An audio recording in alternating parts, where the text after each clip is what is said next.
There we go. Sorry guys, we're having some technical difficulties, but we're live, and there's the standings heading into today, into the medal round, or the medal games.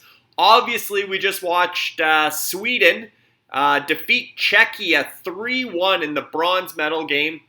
So congratulations to Team Sweden for winning bronze. Here you see Scoreway well on their way to winning bronze in UFWJ, or looking that way anyway. Monstopia just got another big win in the bronze medal game from Jesper Wallstad to, gain some ground on potentially challenging Scoreway. But realistically, it looks like Scoreway's got the bronze in the bag, but there's a lot of suspense going into this gold medal game. Canada facing Finland, if you can believe it, for the first time ever for gold at the World Juniors. I couldn't believe that stat when they said it on TSN today, that Canada and Finland have never played for gold at the World Juniors.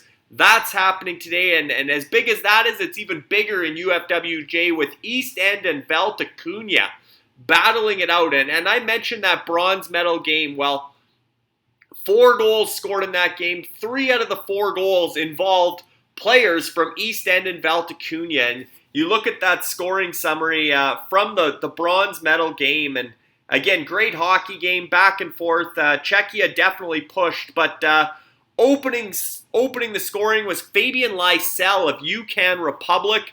Aki Stakastad of Valtakunia, who surprised a lot of... He was voted one of Sweden's top 3 players in the World Juniors. He's had a real emergence for Sweden, without Alexander Holtz, without William Eklund, without some of these big-name guys. Who's going to step up? One of the guys for Thomas Morton, the Swedish coach, who relied a lot on Aki Stakastad throughout the tournament. He blocked a huge shot in the final 5 minutes on a power play. Again, took it in the tummy on that one. But he's been a huge player for Sweden as a sort of a two-way defensive center and penalty killer. But he steps up and assists on the opening goal for Valtakunia. Like, what a big point that was. As you see here, 7.2 fantasy points essentially separating East End. East End coming into today with a 7 fantasy point lead on Valtakunia. They get 2.5 fantasy points right back for that assist.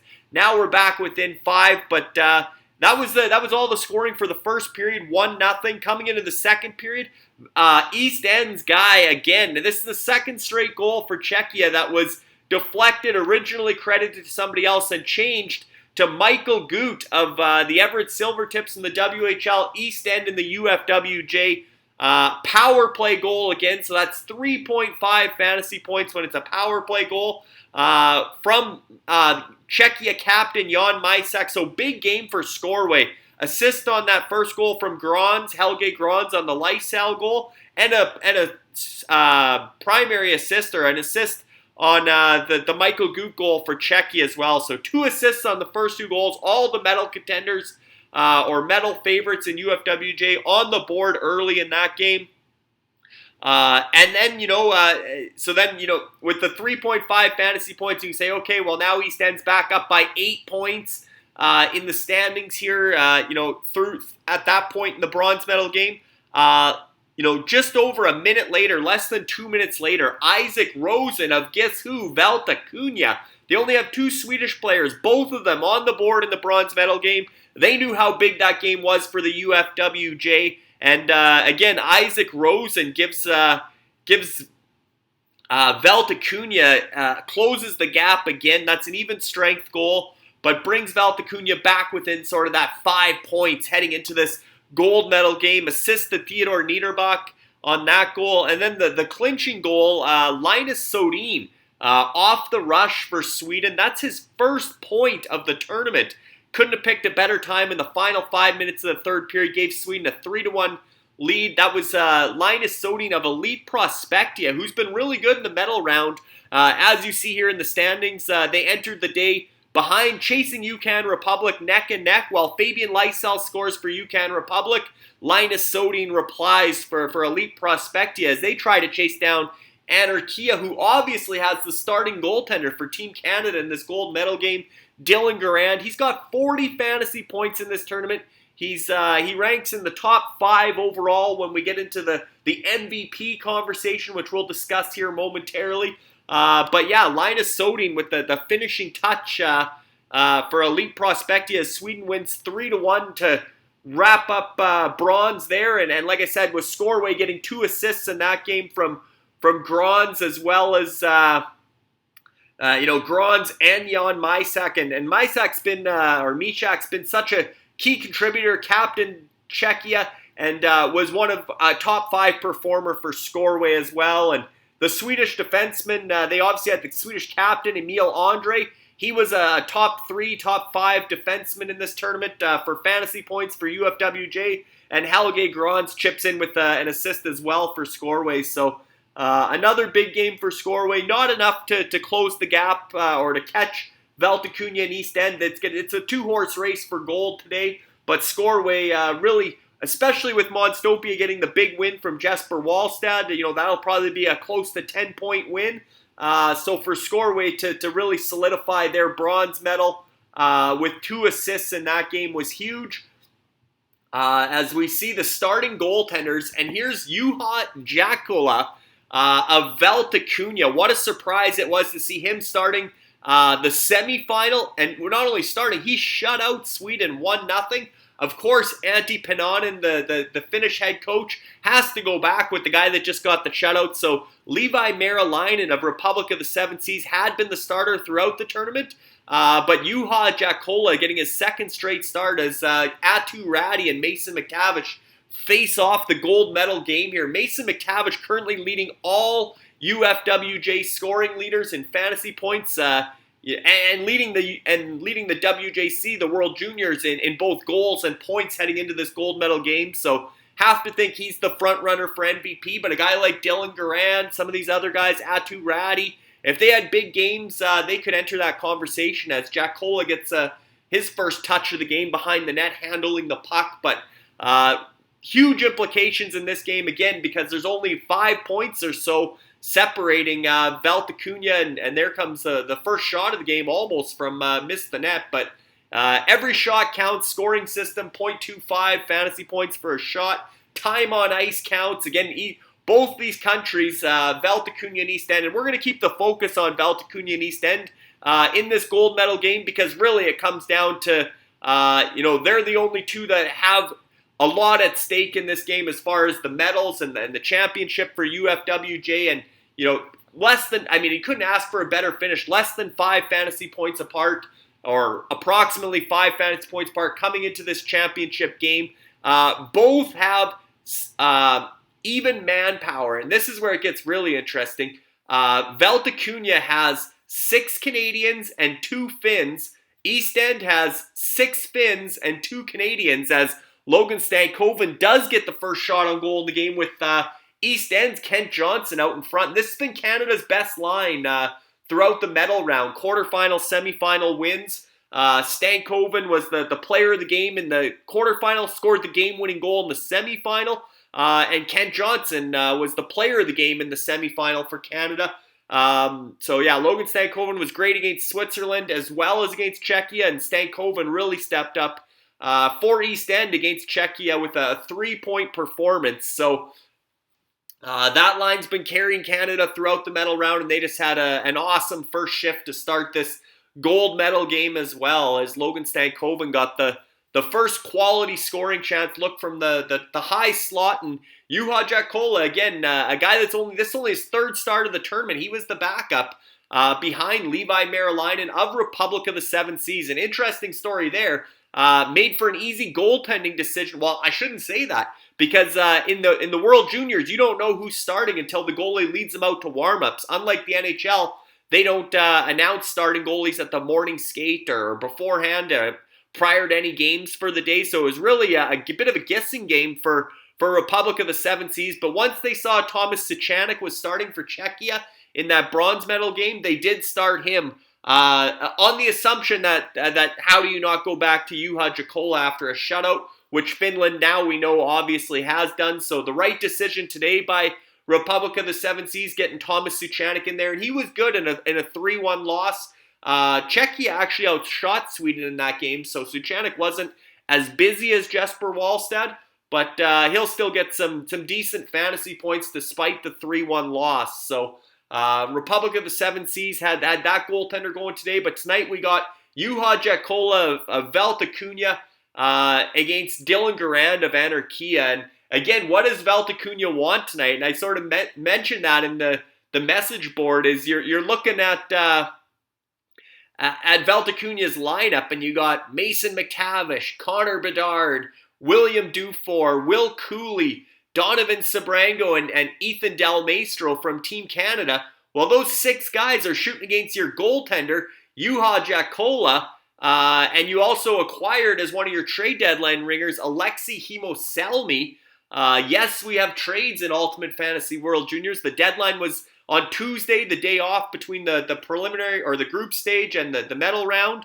As here you see Mason McTavish fans on a shot, gets it back, and just couldn't quite get the handle on it there as Captain Canada, Valtakunia's captain, trying to get on the board early, open the scoring in this gold medal game. And he's been great all tournament, Mason McTavish. Maybe a little quieter, I would say, in the semifinal and the quarterfinal, but he had the big 4-goal game earlier on, and him and Bedard were a 1-2 punch when they were playing together in the group stage, which really helped Valtakunia get to the top of the overall standings. And this has been a back-and-forth battle. One day Valtakunia's been on top, one day East End's been on top. Pretty much throughout the tournament, it's been back and forth, and obviously East End had the better semifinal with Kasper Puccio, one of their Finns, scoring the 1-0 goal, power play goal, the game winner for Finland over Sweden. And obviously I mentioned Kent Johnson, player of the game for Canada in that semifinal win over Czechia. Goal and 2 assists. He opened the scoring and really set the tone as he chases down Kasper Puccio behind the net there. But so East End on the flip side, again, they got 2 of the better Canadians, 2 of the more productive Canadians, are both in the top 5 in tournament scoring as far as UFWJ fantasy points scoring leaders. Kent Johnson and Olin Zellweger. Olin Zellweger on his way to potentially winning top defender in the tournament, probably even in the conversation for MVP, along with, as the top defender, along with Dylan Garand, Canada's goaltender. If they win gold, Garand would have to get some consideration, but probably, again, the front runner with a sizable lead in fantasy points. I can rattle those off here at a commercial break, but Mason McTavish, the captain for Valtakunia. But again, breaking down the rosters for this game for East End, and you got Kent Johnson and Olin Zellweger for Canada. And then on the Finnish side, they have some of Finland's game breakers, including Atu Räty, the 2nd overall pick in this summer's supplementary draft. They got his line mate, Roni Hirvonen, who's the captain for the Finns. Kasper Samontavel, who's been a go-to guy for Finland. He's been scoring throughout the entire tournament. He's shown up on the score sheet. And then they also have Eetu Liakis, who's chipped in here and there as their 4th forward. And then on defense, they got Kasper Puccio, who's been a pleasant surprise. One of the big emergences in this UFWJ tournament and this year's World Juniors for Finland. A guy that was at one time the 1st overall pick in the CHL import draft for the Swift Current Broncos.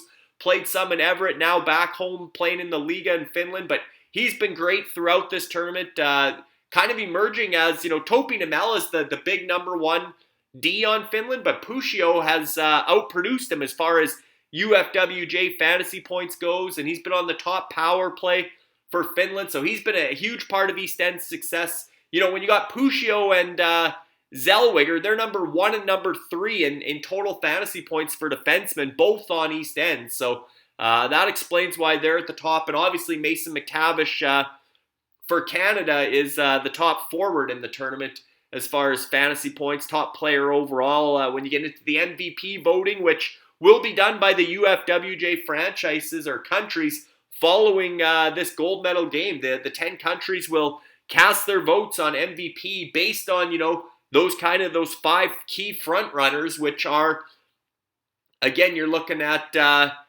number 1 is Mason McTavish. Number 2 is actually from Scoreway, Joakim Kemmel of Finland is number 2.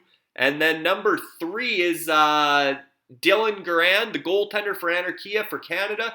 And then 4 and 5, it's close at 4 and 5, but they are Kent Johnson and Olin Zellweger, both from Canada, both from East End. So definitely this game will determine the MVP of the tournament in UFWJ as well as who wins gold. So really looking forward to it. And Nick Taylor says he's rooting for Valtakunia. And I guess that means he's rooting for Canada because, again, Valtakunia's got 6 Canadians against 6 Finns for East End, and then obviously the 2 and 2 offset each other as well. Just perfect the way the lineups came together for this championship game, and the way the score is. Like I said, it's not nobody's run away with the gold here in UFWJ. It's competitive right down to the gold medal game, with East End having approximately a 5 fantasy point lead estimated. Again, we do these stats overnight. Next day stats. It's not live scoring in UFWJ, so we won't know the official gold medalist until tomorrow, because again, there's ice time, there's all sorts of different stats that have to be factored in, as Juha Jakola is standing on his head early for Finland, stops Tyson Forster twice in a row. Here's this line again for Canada as Kent Johnson swoops in, Stankoven's shot goes just wide, but this line, again, throughout the tournament, the top line was McTavish, Bedard, and whoever was on the wing. It was Josh Roy, it was Brennan Othman, it was, Will Cooley. They were mixing it up. Now Bedard was moved off that line down to the third line in the semifinal. He bounces back with a goal. What a performance by the young 17-year-old for Canada in the semifinals. Got them the 2-0 goal against Czechia for Valtakunia.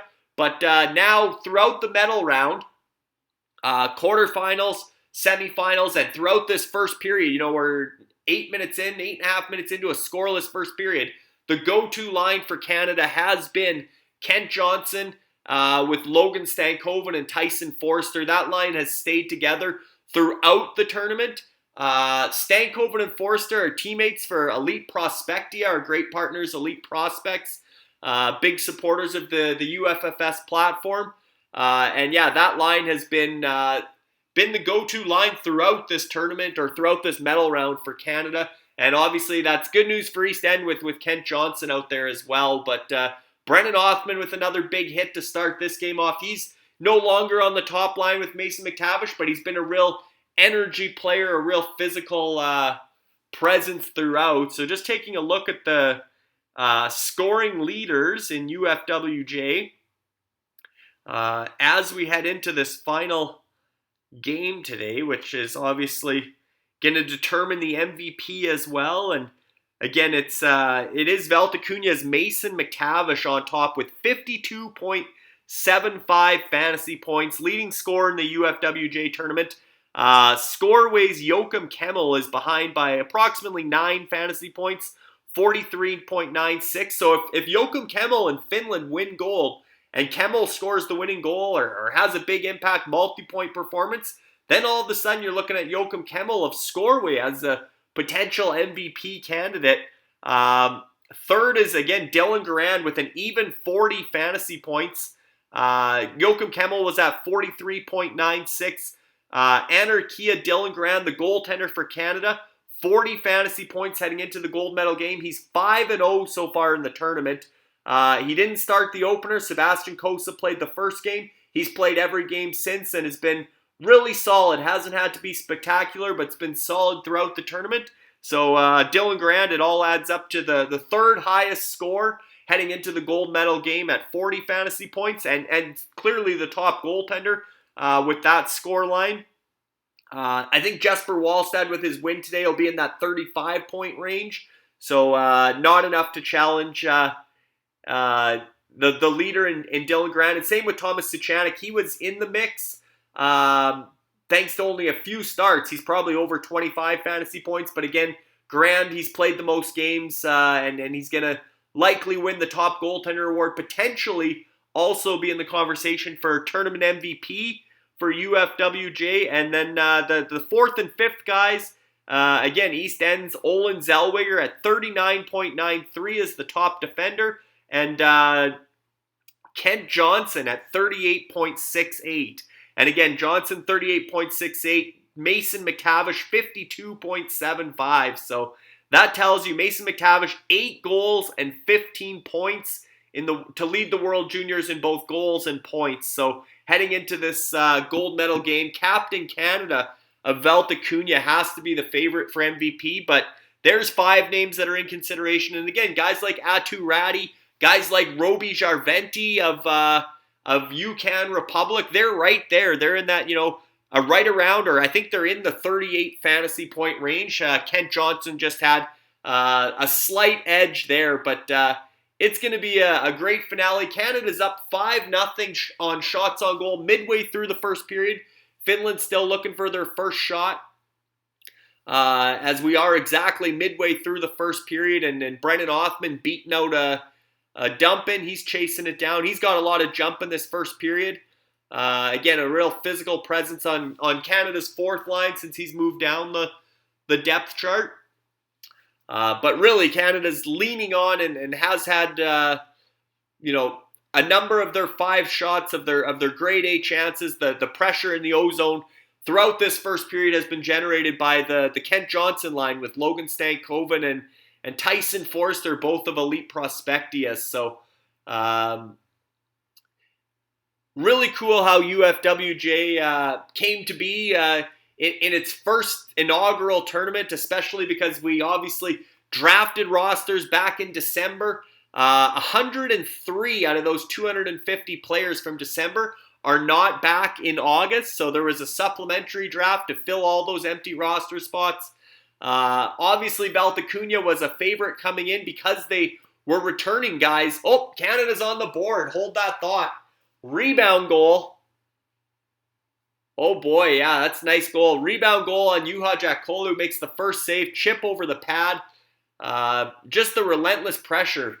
And it's Joshua Roy again of Can West. And interestingly, Joshua Roy and Arnie's celebrating. I can see Arnie from here. Big fan of Joshua Roy. Even though he's not on Anarchia, he's cheering for Joshua Roy because he's a former Pipeline Prospects, property of Pipeline Prospects, now trending up in the Montreal Canadiens system as well as the Royal system in the Ultimate Fantasy Hockey League, the UFHL. And that's going to be Mason McTavish with the initial shot. So chalk up another assist for Mason McTavish. Olin Zellweger was right there around the net, so we'll see if Zellweger gets the second assist or who had the touch before McTavish. But Jakola couldn't control the rebound on McTavish's shot, and it dropped down for Josh Roy of Can West. So as you see the standings there, Can West not near the top, but again, very competitive. There's only 40-some fantasy points between 4th and 9th. So I mean, and we've seen days in UFWJ of 78 fantasy points, 75 fantasy points.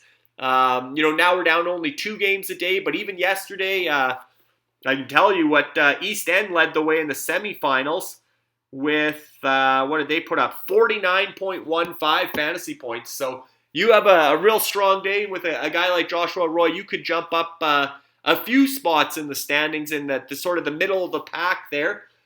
Interestingly, I found this interesting anyway. When I went to look at the stats from that Canada-Czechia semifinal, you probably wouldn't have guessed Joshua Roy to be Canada's ice time leader. He scored the empty net goal, the 5th goal. So he's got the last goal in the semifinal and the first goal in the gold medal game. So that was an empty netter in the semifinal, but still big impact for Joshua Roy here in the medal round for Can West.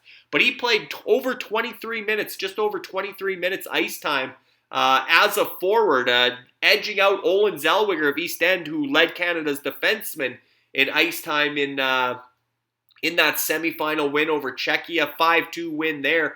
But definitely Dave Cameron and the coaching staff have a lot of trust in Joshua Roy or Joshua Watt. He's rewarding them with the offense that we know he can contribute. But the reason that the ice time's so high is he's also out there killing penalties, taking up some of those minutes with Ridley Gregg being lost. So very interesting. The only assist, as Dean says, went to Mason McTavish. So when you look at it that way, and again, we got to account for shots on goal. We got to account for, that's obviously a negative stat now, a negative 0.5 for a goal against on Jack Cola. There's all sorts of. we can bring up the scoring system here in a second, but there's all sorts of things to account for, but just strictly counting stats, goals, and assists. With Mason McTavish getting on the board there as Dylan Garand makes the save, looked like it just about squeaked over top the pad, but he keeps that out, and Connor Bedard mixing it up as he's done throughout the tournament. He's been more physical than he is with Regina in the Western League, so adding another element to his game. Definitely not afraid of the scrums after the whistle or the contact during the play, but that was a tricky stop for Garand and managed to contain the rebound as well as that's East End's big Eetu Liukas crashing the crease looking for a rebound there.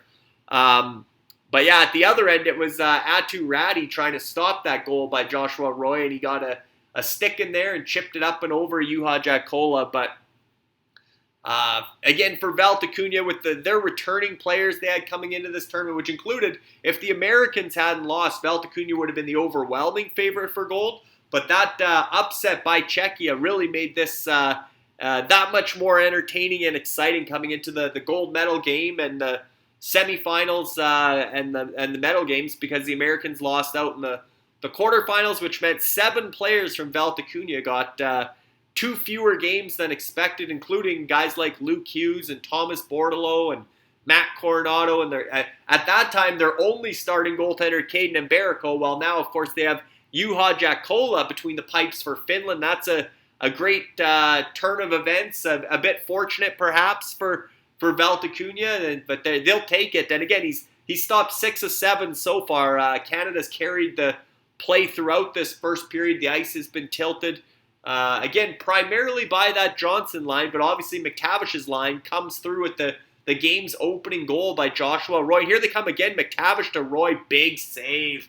Juha Jakola, Josh Roy, and Mason McTavish showing some chemistry here as McTavish wins the battle along the boards and centers the puck for, just causes a turnover, centers the puck for Joshua Roy, and Jakola has to move laterally and then get his glove on the backhand attempt from Roy, or it would be 2-0 Canada. So this line's now starting to go. That's probably bad news for Finland when McTavish's line starts going and Johnson's line's going as good as they are. But here's another wide open look for Kent Johnson. Defender blocked it.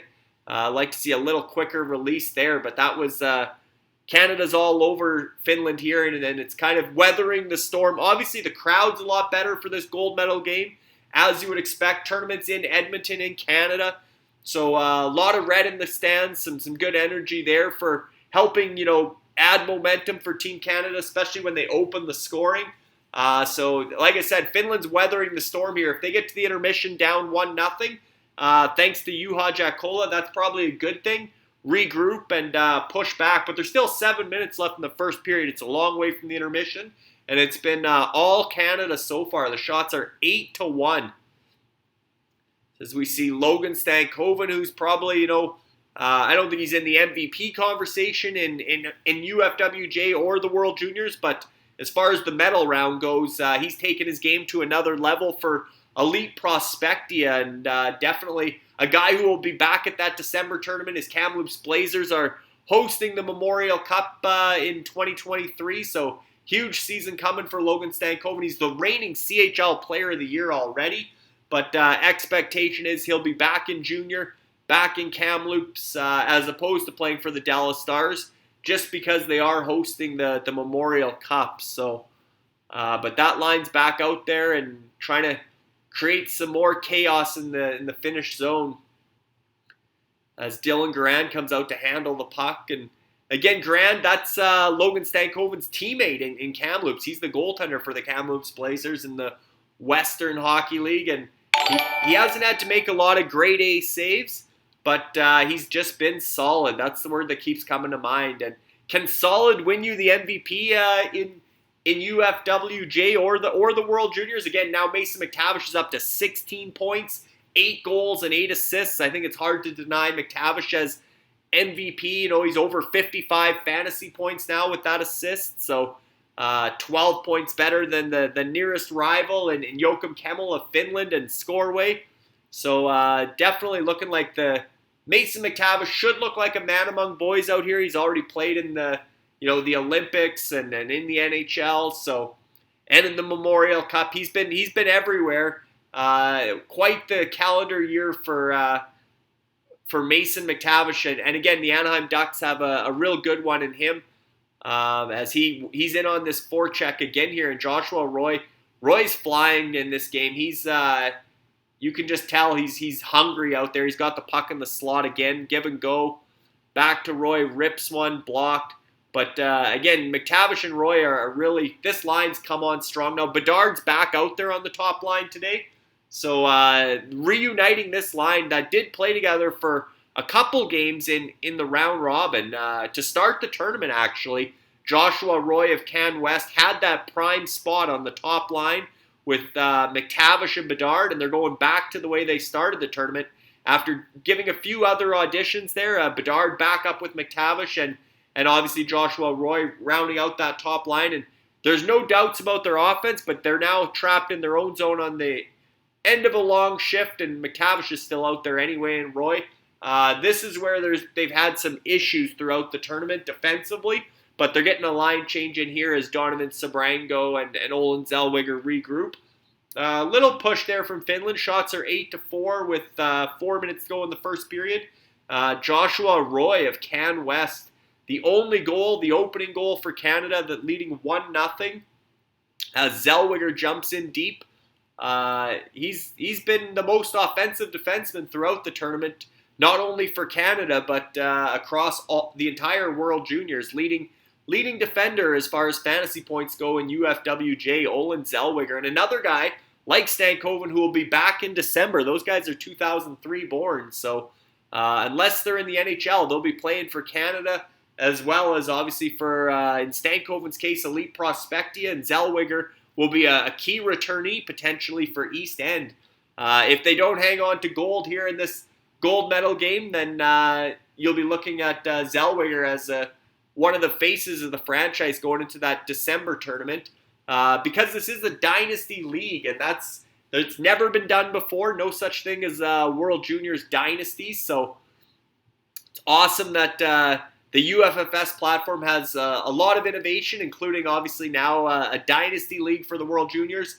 Gives value to all these prospects. All 249 players at this summer tournament have value with time on ice, and the scouts that own those players, the gold, silver, and bronze medalists get payouts. 70% goes to the country, 30% goes to the players, and obviously that will go to whoever owns those players, whether it's a UFHL franchise and they're on the protected list, or, in some cases, as biggest save of the period for Dylan Garand off Roni Hervonen of the captain of Finland for East End's out there, and a couple shots there for East End. That was Ratty and Hervonen testing Dylan Garand, but he made 2 nice saves on that shift.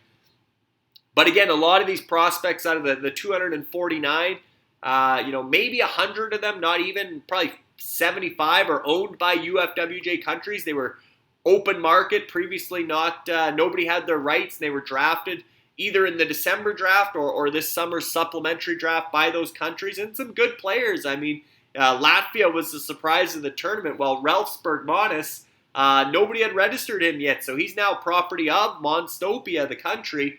And same with Latvia's goaltender, Bruno Bruveris. Nobody had registered him, so he's now property of Scoreway. So really, I could be wrong on that. Bruno Bruveris might have already been registered, but let me double check that one before I think he might have been registered, but we'll check. They're just in a commercial break here coming off that, or a quick break. Yeah, he was open market. So Bruno Bruveris is property of Scoreway, the country. So and he's a 2002, so he's not coming back in December. But what's next for Bruno Bruveris, coming off a great tournament here, as we see? I think that's Jarventi lost the skate blade, or no, that's Joachim Kemmel of Scoreway. Speaking of Scoreway, that's never fun as he struggles to make the bench. If you've ever skated, ice skated, and you've lost a blade or broke a blade, it's very adventurous trying to make it back to the bench. The struggle and emerge, as Dean would say. The Notre Dame slogan, on display there for Joachim Kemmel of Scoreway. As we're down to the final 2 minutes of the first period here, Canada regrouping in their own zone. And again, for Finland, I believe the shots were 8-1 at one point. Now they're 9-7. And we talked about it, weather the storm. Now Finland's kind of pushing back already here in the end of the first period. I said if you can get to the intermission down 1-0 and then push in the second period, well, here they are in the last 5 minutes of this first period. The puck's been in Canada's zone, and certainly Finland's been pushing back, led by their big guys like Kemmel and Ratty and Hervonen, that loaded up top line for them. But here comes Canada's line. Dangerous line as that was Forster just fired wide, but a 3-on-2 there for that Kent Johnson, Stankov and Forster line. So that's the risk with Finland. If you start pushing too much to try and get ozone time, if that puck turns over, Canada's attack in transition with Zellweger, who just started that one, can really bite them as Mason McTavish's line's back out there now. And Canada really leaning on these top two lines, the McTavish line and the Johnson line, as expected in a gold medal game, especially only 1-0 here. Again, Juha Jakola, the somewhat surprising starter in the semifinals for Finland, shut out Sweden. Hard not to go back with the guy that got the shutout, even though Levi Merilainen had been Finland's go-to guy throughout the tournament up until that semifinal. Valtakunia is loving the fact that Juha Jakola's getting them some fantasy points in goal for Finland, and he is. He's 9 for 10 on saves so far, so the points are starting to add up, and when you do the math, the score with Mason McTavish also getting an assist on the lone goal in this first period, we're getting pretty close to a dead heat through the first period as the clock counts down into the final 15 seconds here. Canada is going to head to the intermission by the looks of it with a 1-0 lead to start the gold medal game of the World Juniors.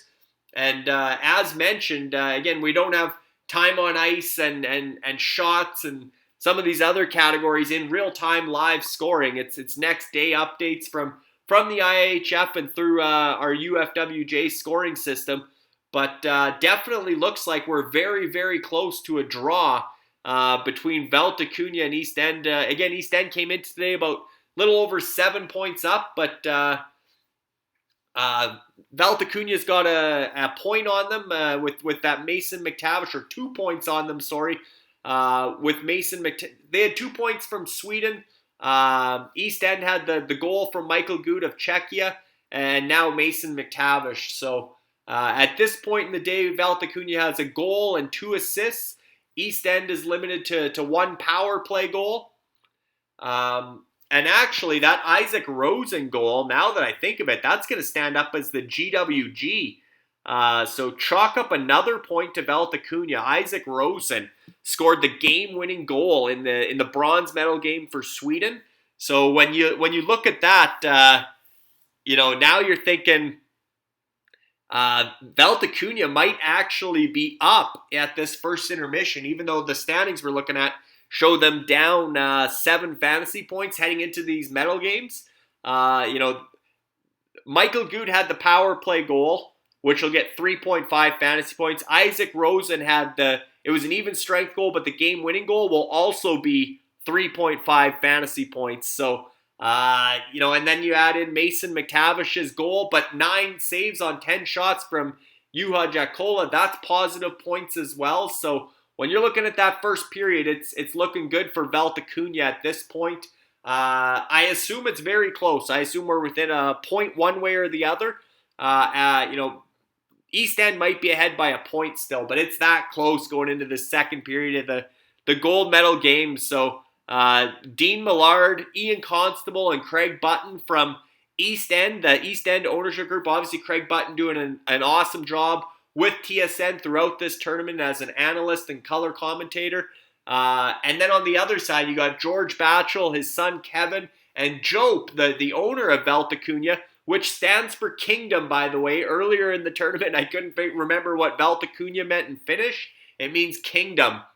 So Valtakunia, very cool. Again, all these countries have unique branding, and it's one thing to come up with a franchise name in the Ultimate Fantasy Hockey League, the Grizzlies or the Royals, But when you get to Ultimate Fantasy World Juniors and you got to create your very own country, your very own flag, as you see the branding there on the standings chart, it's very creative. And they went with Valtakunia because Joe, one of the owners or the majority owner, is from Finland for Valtakunia. And he's got to be loving this with his country, whether they win gold or silver today. Either way, a very successful debut in Ultimate Fantasy World Juniors for the country Valtakunia. We can take a look at the scoring system here.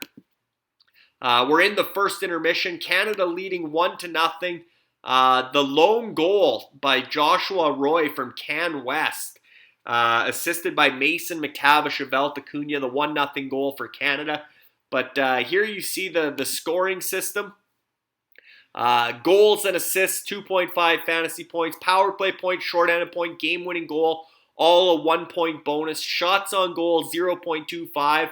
And then the big one is time on ice for skaters, 0.05. So if you play 20 minutes of ice time, you get a full fantasy point. That's how that plays out. And so you got guys that are logging big minutes. Even if it was guys logging big minutes for Latvia or Austria, they were bringing home some fantasy points. And again, every single player in the World Juniors was rostered in UFWJ. 10 countries, 25-man active roster. They also had 5-man protected lists, which we went through during yesterday's watch party. We recapped all 10 protected lists, showing you who the franchise or who the countries drafted for future World Junior tournaments, all the way out to this tournament we're watching right now is the 2002 born, are the oldest players in this tournament, 2002 tournament.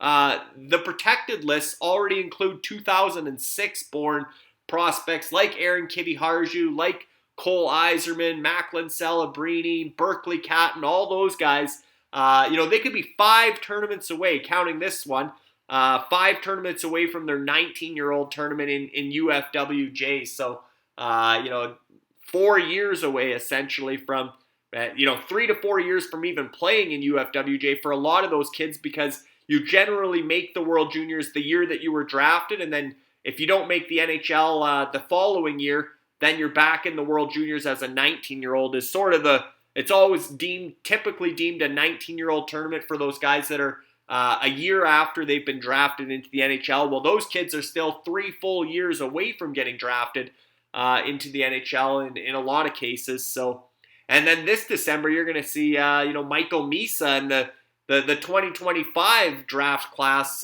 get drafted onto protected lists. So, UFWJ, the coolest thing being the Dynasty League. And again, we're going to add U18s for the Hlinka and the Worlds. Whether that starts in April or August the next year, we'll hopefully get the U18 division going of UFIH, which Ultimate Fantasy International Hockey, our version of IIHF. Of course, we're going to get women's hockey going there, but for the men's, currently we have the World Juniors here, and we're going to incorporate the U18 so that those protected lists for those countries will actually be playing. And again, the scouts that own those prospects that are U18 that haven't been drafted yet, they're going to start generating some revenue, some return on investment. So very exciting there. Goaltender stats, a little different than the Ultimate Fantasy Hockey League. We really tried to give goaltenders value, even in a tough loss. There was only, I think, I could go through it, but I think there was only 3 goaltenders in the entire tournament for the World Juniors that put up negative score lines. And the worst one I saw was minus 1.25 fantasy points. So I know some people in watching that aren't from the hockey background on UFS, maybe they're from baseball. There's lots of complaining about negative stat lines in baseball, too many negatives. Well, you're not going to get too many negatives out of goaltenders in the Ultimate Fantasy World Juniors. We saw Jesper Wallstead back in December when this tournament started and was canceled and rescheduled for the summer. He had a 48 save shutout, which was 17 fantasy points. Generally, most of the goaltenders have been between 5 and 10 fantasy points on any given day, including the goaltenders that lose. As you see here, a loss is minus 1 and a goal against is minus 0.5. The win gets you 3 points, and the shutout, Juha Jakola last night obviously had the shutout. He was the goaltender of the day yesterday with that 1-0 shutout. And that brought in 10.75 fantasy points for Valtakunia. So even with a shutout, 10.75 fantasy points. That was because it wasn't a high shot volume, only 23 save shutout. So he didn't face a ton of rubber, but played well for Finland yesterday in the semifinal win over Sweden, 1-0. And he's down 1-0 to Canada today in the gold medal game. But again, was really strong in that first period. Canada had a big push off the start with the crowd behind them. And saves, 0.25. So you're looking at 4 saves get you a fantasy point. So when you start adding it up, it seemed to work well. Again, the goaltender with the most fantasy points throughout the tournament coming into today's games was Dylan Garand, Canada's starter of Anarchia, undefeated at 5-0 with 40 fantasy points. But again, all the goaltenders for the most part had positive production, which again, we go back to a game like the Americans won 7-0 over Austria. Leon Sommer was the player of the game, the Austrian goaltender, and he still brought in, almost 5 fantasy points despite getting shelled 7-0. So, because he made, I think, 49 saves in that game. And Thomas Suchanek, the first time Czechia played Canada in the group stage, posted a tournament high 52 saves. Even though he lost 5-1, he still put up like 6-7 fantasy points. So really good showing for the scoring system on a first trial run with trying to avoid negative stats for goaltenders in blowout losses where they were still the star for their country. Because as you know, in the World Juniors with Austria and some of the weaker countries on paper, goaltenders tend to get lit up a little bit. They might stop 50 shots. The shots might be 50-15 and they lose 6-0. Or this year we only saw one double-digit game, and that was Canada over Slovakia, 11-1. It's not uncommon in the World Juniors to have a double-digit blowout. So all in all, the goaltenders performed well throughout UFWJ with obviously Canada's Dylan Garand of Anarchia. They had the tandem. They had Garand and Kosa, whichever way Canada went. And it's been Garand outside of the opener. But they've got all Canada's fantasy points from goaltending. All 6 wins thus far. And Garand, we're seeing him looking solid in this first period on the highlight pack. Bob McKenzie's highlighting his play. Again, and it's solid. That's the word for Garand. He hasn't had to be spectacular. Hasn't faced many breakaways. Hasn't faced many 2-on-1s. Hasn't faced many one-timers from the slot. The defense has done a really good job keeping things to the outside, and he's done a good job with rebound control and just staying calm, cool, and confident, collected, composed. So much like we've seen from Dylan Garand and Kamloops in recent seasons, he's carried it over to the international stage for Team Canada. The New York Rangers prospect, looking like his stock's trending up in the hockey world as a 5th-round NHL draft pick, now looking like a legitimate prospect for the Rangers, who obviously are in good hands with Igor Shesterkin there, and they have some other good goaltending prospects they've drafted strong as far as goaltenders go, but Dylan Garand is certainly trending up. Could be a Cam Talbot type player for the New York Rangers in the years to come. That's where Talbot got his NHL start. We got lots of action going on in the chat always, which is great to see. We got Scotty here. He says East End. Wise guys are going East End. Grizzlies are going East End. I don't know. Are we sensing Finland's going to mount a comeback here, or what are we sensing? Or do we think Kent Johnson and Olin Zellweger are going to get on the board in the second, third period? It's basically a dead heat right now. Assuming at the intermission, I think it's going to be fairly close for gold. Certainly within 5 fantasy points, but I wouldn't be surprised if we're within 2 or 3 fantasy points right now, one way or the other. So we'll have to wait until tomorrow to get that final score and the suspense, the pins and needles of waiting to see who won gold in UFWJ. And we're going to have a UFWJ recap show tomorrow, myself and Dean Millard, 7 p.m. Eastern, right here on the Ultimate Fantasy Sports Twitch channel. And, whether it's East End, which then we already have a member of the ownership group on the show with Dean. Maybe we get Ian Constable on or Craig Button, his co-owners, to discuss East End's tournament. But also, there we got a poll going up here, and East End got 89% of the vote, 8 votes. So it's interesting. I couldn't see the poll until it was over, but it popped up there. So East End has 89% of the votes. People and East End, again, they have 2 Canadians, Johnson and Zellweger, 6 Finns in this game. They got Ratti, Hervonen, Samontavel, and Liukas as forwards, with Puccio and Rafkin on defense. Ruben Rafkin was the second Finn for East End. And then on the other, so you got 6 Finns and 2 Canadians. Then you go over to Valtakunia. And again, we're looking at the standings coming into today. Prior to this gold medal game, or prior to the bronze medal game as well, we mentioned, Valtakunia got a couple more points out of that bronze game, or at least overall points, and a stronger start to the first period here, which is why I say it's a dead heat. But Valtakunia's got the opposite. They got 6 Canadian players, Captain Canada, Mason McTavish, Connor Bedard, who's back up on the top line with McTavish. They also have William Dufour and Will Cooley, 2 big wingers for Canada. And then on the back end, they got Donovan Sabrango and Ethan Del Maestro, who, again, when we're looking at that scoring system, time on ice, that's where Sabrango, he was acquired at the trade deadline, along with their lone skater as a Finn, Alexi Himoselmi, 2 defenders from UCAN Republic to Valtakunia. And again, we do have trades in UFWJ too, as a short tournament, but a long off season. We do see some trade action, and Valtakunia was aggressive.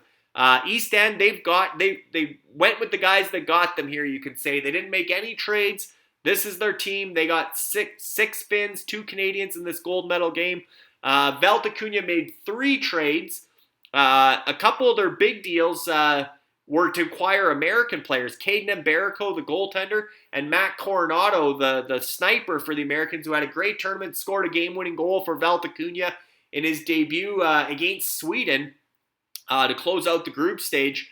But with the Americans losing in the quarterfinals, that was a big blow to Valtakunia and really leveled the playing field coming into these semifinals and medal games for East End. But again, Valtakunia made the early trade to solidify their goaltending at that time by acquiring Caden Mbarico as a starter. Juha Jakola, who's playing for Finland in this gold medal game, was the backup for Finland throughout the tournament behind Levi Merilainen of Republic of the Seven Seas. That only changed yesterday when Jakola pitched a shutout for Finland over Sweden in a 1-0 semifinal win, and now he's back between the pipes in the gold medal game. So they lost Mbarico in the quarterfinals, and surprise, they get Juha Jakola going in the pipes for the semifinal and now the gold medal game for Valtakunia. So that was a fortunate turn of events, but they did acquire Caden Mbarico from Midgard, and Midgard obviously see rebuilding for the December tournament. They're sort of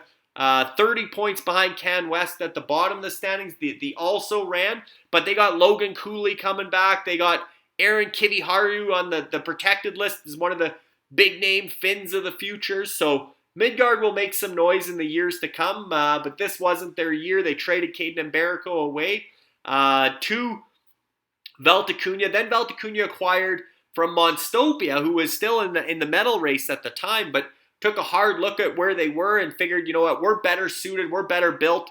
Alex, I believe, is here again today, but Alex said, we're going to be the gold medal favorites for the December tournament, the 2023 tournament, and they really turned the page midway through this tournament by trading Matt Coronado and William Dufour, who's playing in this gold medal game for Valtakunia with Canada. They traded Coronado and Dufour for some futures that included Connor Geekie from the protected list for Valtakunia. So Valtakunia really loading up. And Mbarico, Coronado from the Americans. Also acquired, as mentioned, Dufour from Monstopia, from Canada. And then the last but not least, during our medal round preview show on Tuesday evening, breaking news, a third and final move by Valtakunia from UCAN Republic. They acquired Donovan Sabrango, who is Zellweger's defense partner, logs a lot of minutes. Canada's probably their number 1 penalty-killing defenseman. Doesn't put up a lot of points in the tournament as far as counting stats, goals, and assists, But when ice time is a category, time on ice, Sabrango's been impactful there. First for UCAN Republic and now for Valtakunia. And they also acquired Alexi Hemoselmi from Finland. Kasper Pushio's been the big emergence for Finland. He's a top 3 defender, fantasy points-wise in UFWJ. But Alexi Hemoselmi went from UCAN Republic to Valtakunia, and he's been right there in the top 5, top 7 amongst defenders for fantasy points. And again, the trend continued with the trades Valtakunia made. They paid immediate dividends. Alexi Hemoselmi was the defender of the day in the quarterfinals. He had 2 assists for Finland in that win. So Valtakunia's trades have paid off throughout the tournament to get them where they are, because this tournament with standings was start to finish from August 9th opening day to today gold medal game was just total points start to finish based on that scoring system. So even though Matt Coronado's no longer in the tournament, and Caden Mbarico and those guys still they're a big reason Valtakunia is right here in the gold medal game, neck and neck with East End as the second period's underway. Again, Canada leading Finland 1-0. Shots are 10-9 Canada, so pretty evenly played first period. Canada controlled the first half, and Finland pushed back. Oh, and there we go. William Dufour, speak of the devil. That's some Valtakunia on Valtakunia action right there as William Dufour snaps one. Believe that was Dufour anyway. Snaps one past blocker side on Juha Jakola. It is William Dufour, 2-0 Canada. And there's another point, key point for Valtakunia. Mason McTavish assist on the first goal. Let's see who gets the assist here. That's going to be Olin Zellweger. So this is going to cancel out. Zellweger leading the rush for East End, drops it off to William Dufour, snaps it inside the far post on Juha Jakola. Crowd goes wild. 2-0 Canada.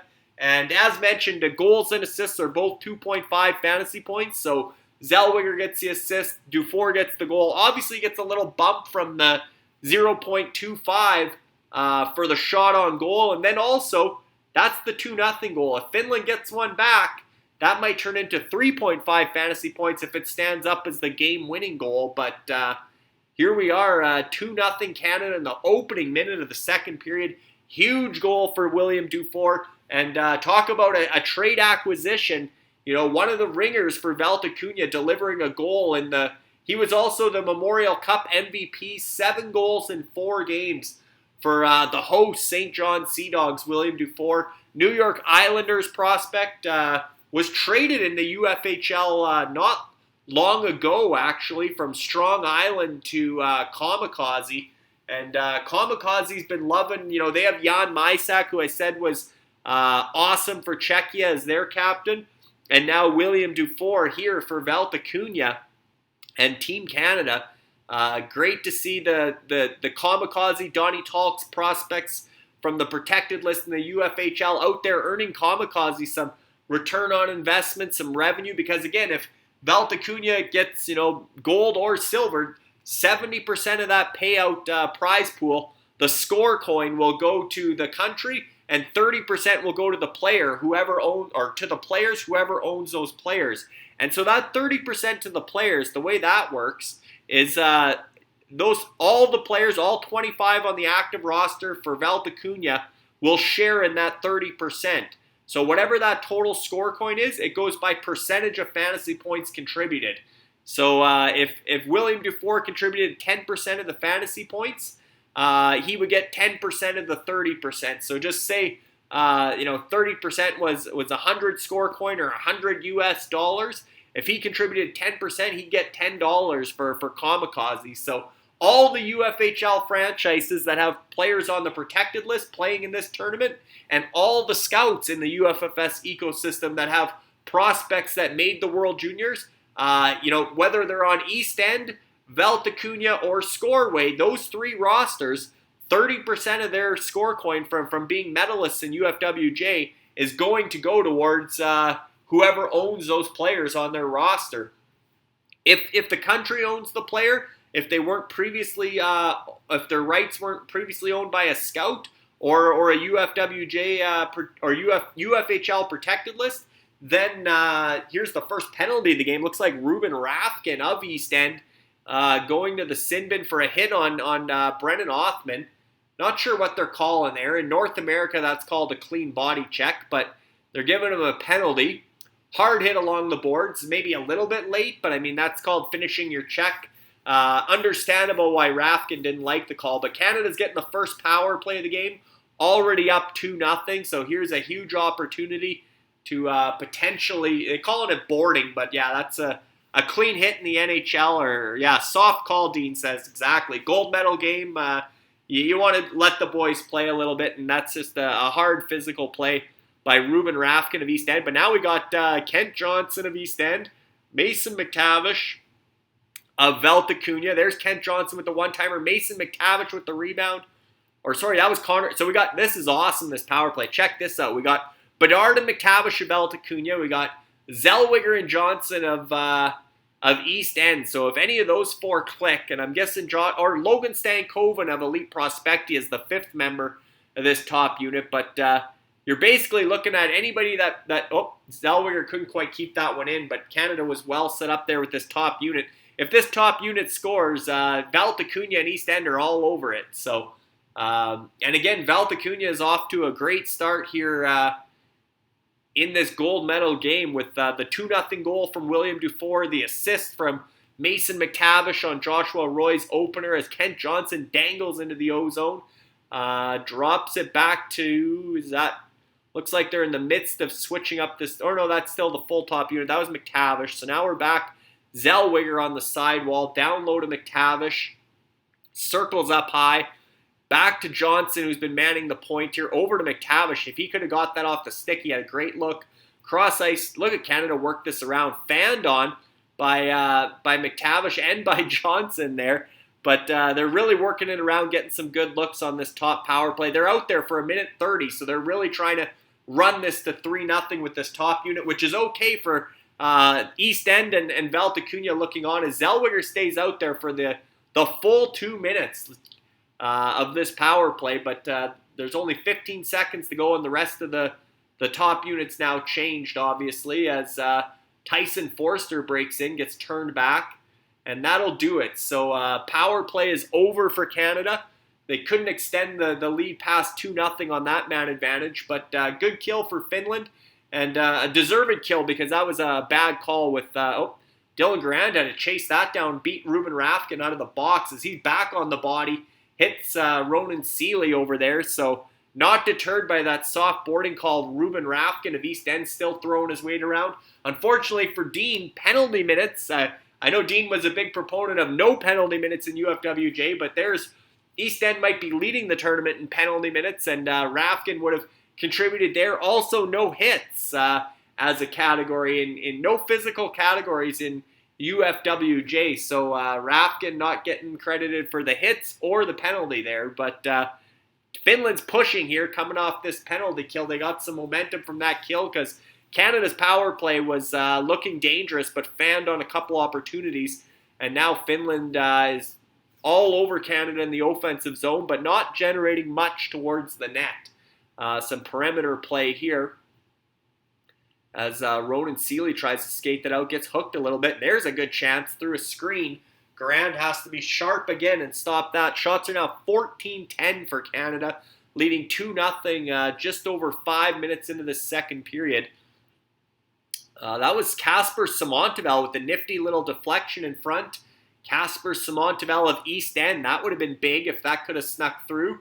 But Dylan Garand gets a pad on it and smothers the rebound. So again, 6 Finns for East End, including Kasper Samontevel, who's had a great tournament. And yeah, Dean makes a great point here too. He says Garand tracks it so well. And again, when I say solid, tracking the puck is a big part of that as a goaltender.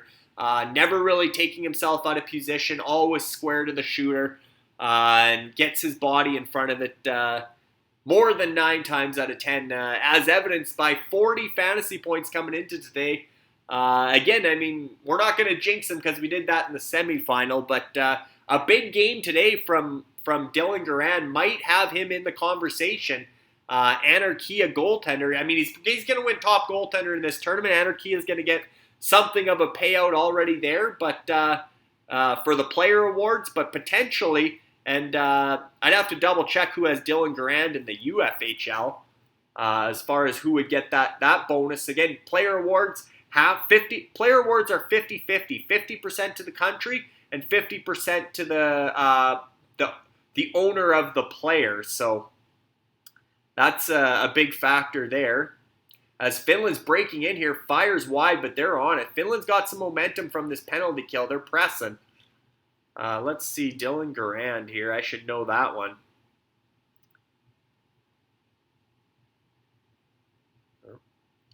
One sec here, just trying to check out who has Dylan Garand.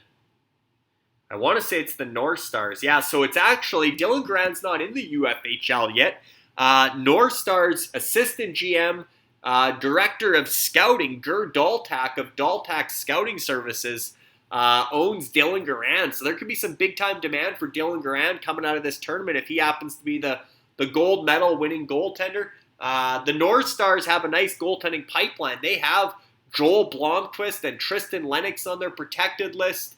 They just acquired Connor Ingram, which, small world, Connor Ingram was a goaltender for the Kamloops Blazers. So is Dylan Garand. So, and they also acquired, or have not acquired, but they have Ville Husso, who is now going to be the starting goaltender for the Detroit Red Wings. So recently acquired Ingram, who is going to be competing with Kevin Lankinen for the backup job in Nashville. And I wonder a little bit about UC Saros' health, because he missed, Ingram actually replaced Saros in that first round playoff series against Colorado Avalanche, performed admirably for a AHL guy that was called up as Finland continues to press, and they're carrying the play now since that penalty kill.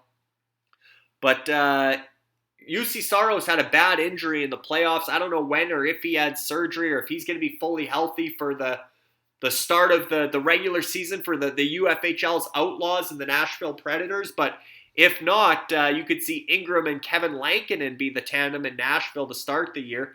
Oh, there's a sneaker. Snuck off the backboard, and Dylan Garand just kept it out. It almost, off the kick plate, one-hopped it off the back of Garand and in, but still 2-0 Canada. Midway through the second period, William Dufour with that heavy shot inside the far post on Juha Jackola. So huge goal there for Valtakunia, but assisted by East End's Olin Zellweger, the top defender in the tournament. So Canada's likely going to have, regardless, I mean, unless Finland really turns it up here, Canada's likely going to have the top forward, the top defender, and the top goaltender in the tournament. Joakim Kemmel would need a really big game for Scoreway and for Finland to overtake Mason McTavish, who already has an assist in this game. Puts him around 55 fantasy points. Kemmel's down at 43. 12-point games, obviously a big night. He'd need 3 points, essentially. Kemmel would. Defender-wise, we're looking at Olin Zellweger pulling away. He was ahead of Emil Andre and Kasper Puccio. Andre didn't factor into the scoring in Sweden's bronze medal win for Scoreway. So Zellweger, I mean, unless Puccio has a huge game for Finland, Zellweger will be the top defender. And then obviously you're looking at goaltending, and Dylan Garand is the top goaltender in the tournament right now, and he's playing well in the gold medal game, and that was a bit of a scary one. Off the backboards, he pushes back, and we've seen a lot of those go off the back of the goaltender's skate or pad and into the net, but Dylan Garand keeps that one out. Again, shots are 15-10 Canada, just over 8 minutes into the second period here, 2-0 lead. Goals from Joshua Roy of Can West and William Dufour of Valtakunia. And again, talking about the North Stars, they're one of those, Cameron Turner, the North Stars owner, and the Daltak brothers are part of that ownership group. But they, along with Duckman's Domination, some of these other countries, or other franchises, in the Ultimate Fantasy Hockey League, were lottery teams this past year, and now they're saying we're going to go for it, or at least try to make the playoffs this season. And the North Stars made a big blockbuster just last week acquiring Thomas Hertl and Jake DeBrusk. So they're going to be a different team heading into next season, as Connor Bedard just drew a penalty here. So Canada back to the power play. Who's going to get Connor Bedard? I mean, the Bedard sweepstakes, when you're talking lottery teams, the Bentley Jacks, Brennan Kopp, their affiliated scout, already owns the rights to Connor Bedard, paid a pretty penny for him on a scout-to-scout transaction. And actually, the Bentley Jacks have sort of blown it up this offseason. They're part of the reason Duckmans is now looking like a playoff contender in that Orr division.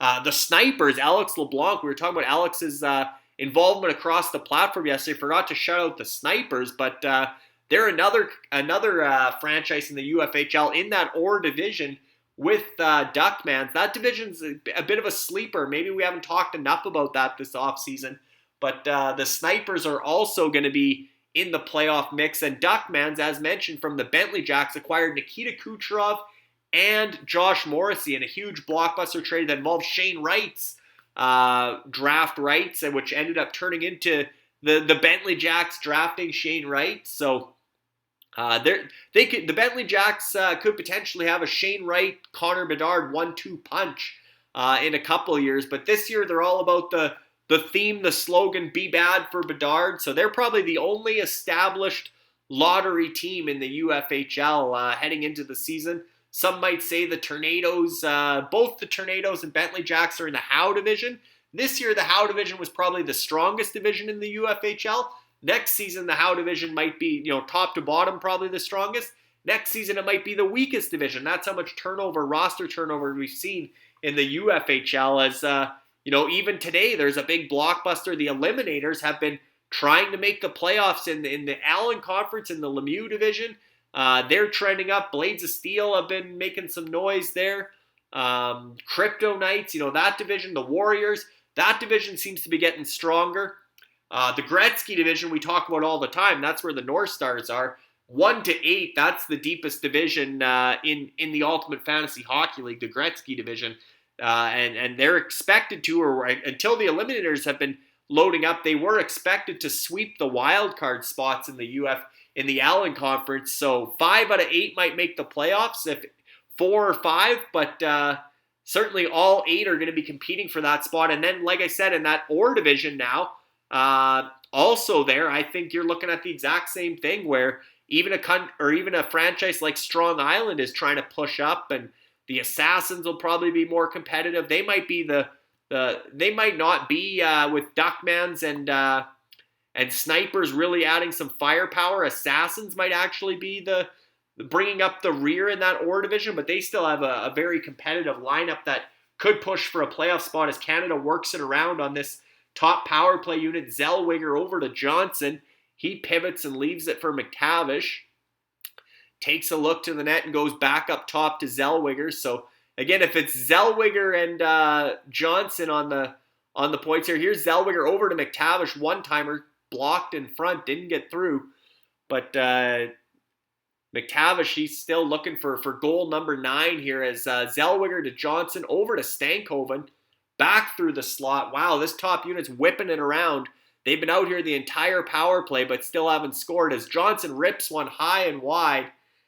Jacola might have got a piece of that, but boy, did he tee that one up from Zellweger. The East End boys are throwing it around here as this power play ends. Bedard from the slot, looks like that one went just wide. It's on the top of the net. Canada's celebrating. I think that puck's in the net. If not, Jacola somehow pinched that puck off his neck, between his neck and the crossbar. They're going upstairs to have a look at this. This is crazy. Off the back bar, I believe the puck was sitting on top of the net. I believe Canada reached into the net, so below the crossbar with their stick, chipped it up, knocked it off the top of the net. Let's see this. So it's on top of the net. Sitting on top of the net. Yeah, that's going to be a high stick, but I think they knocked it back on top of the net anyway. Crazy sequence there, but clearly the guy behind the net for Canada sticks above the crossbar. If you're poking the puck off the top of the net, he touched it. So I think it's going to be a no goal here. But what do we got here? Just checking in on the chats. Grand is slotted in for Hartford next season. And yeah, I think, the Rangers have Huska and they have Scotty, tell me who you got. Who else you got there? You got another goaltending prospect that's pretty good besides Huska. That's going to be in the AHL, ECHL next year. I think they signed Garand, but again, do you want him in the AHL or do you want him backstopping the Memorial Cup host team? And I talked about it yesterday. Kamloops has that puck got tapped back onto the top of the net. So Canada didn't like that they put their glove on the puck on top of the net. Because that's technically, it's not in the crease. I don't know, that might be delay a game. Are they calling that? But yeah, it looks like the hand's up. So this is going to be Ruben Rafkin again. Puck goes on top of the net and he grabs it. You can't do that.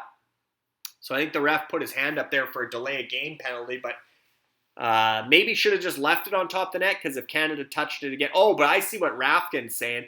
Rafkin's saying, before I touched that, it was already should have been blown dead with a high stick. Because Canada touched that puck with a high stick, which is true. So, but Canada's getting a power play here, delay a game. So 0 for 2 with 3 shots, third chance.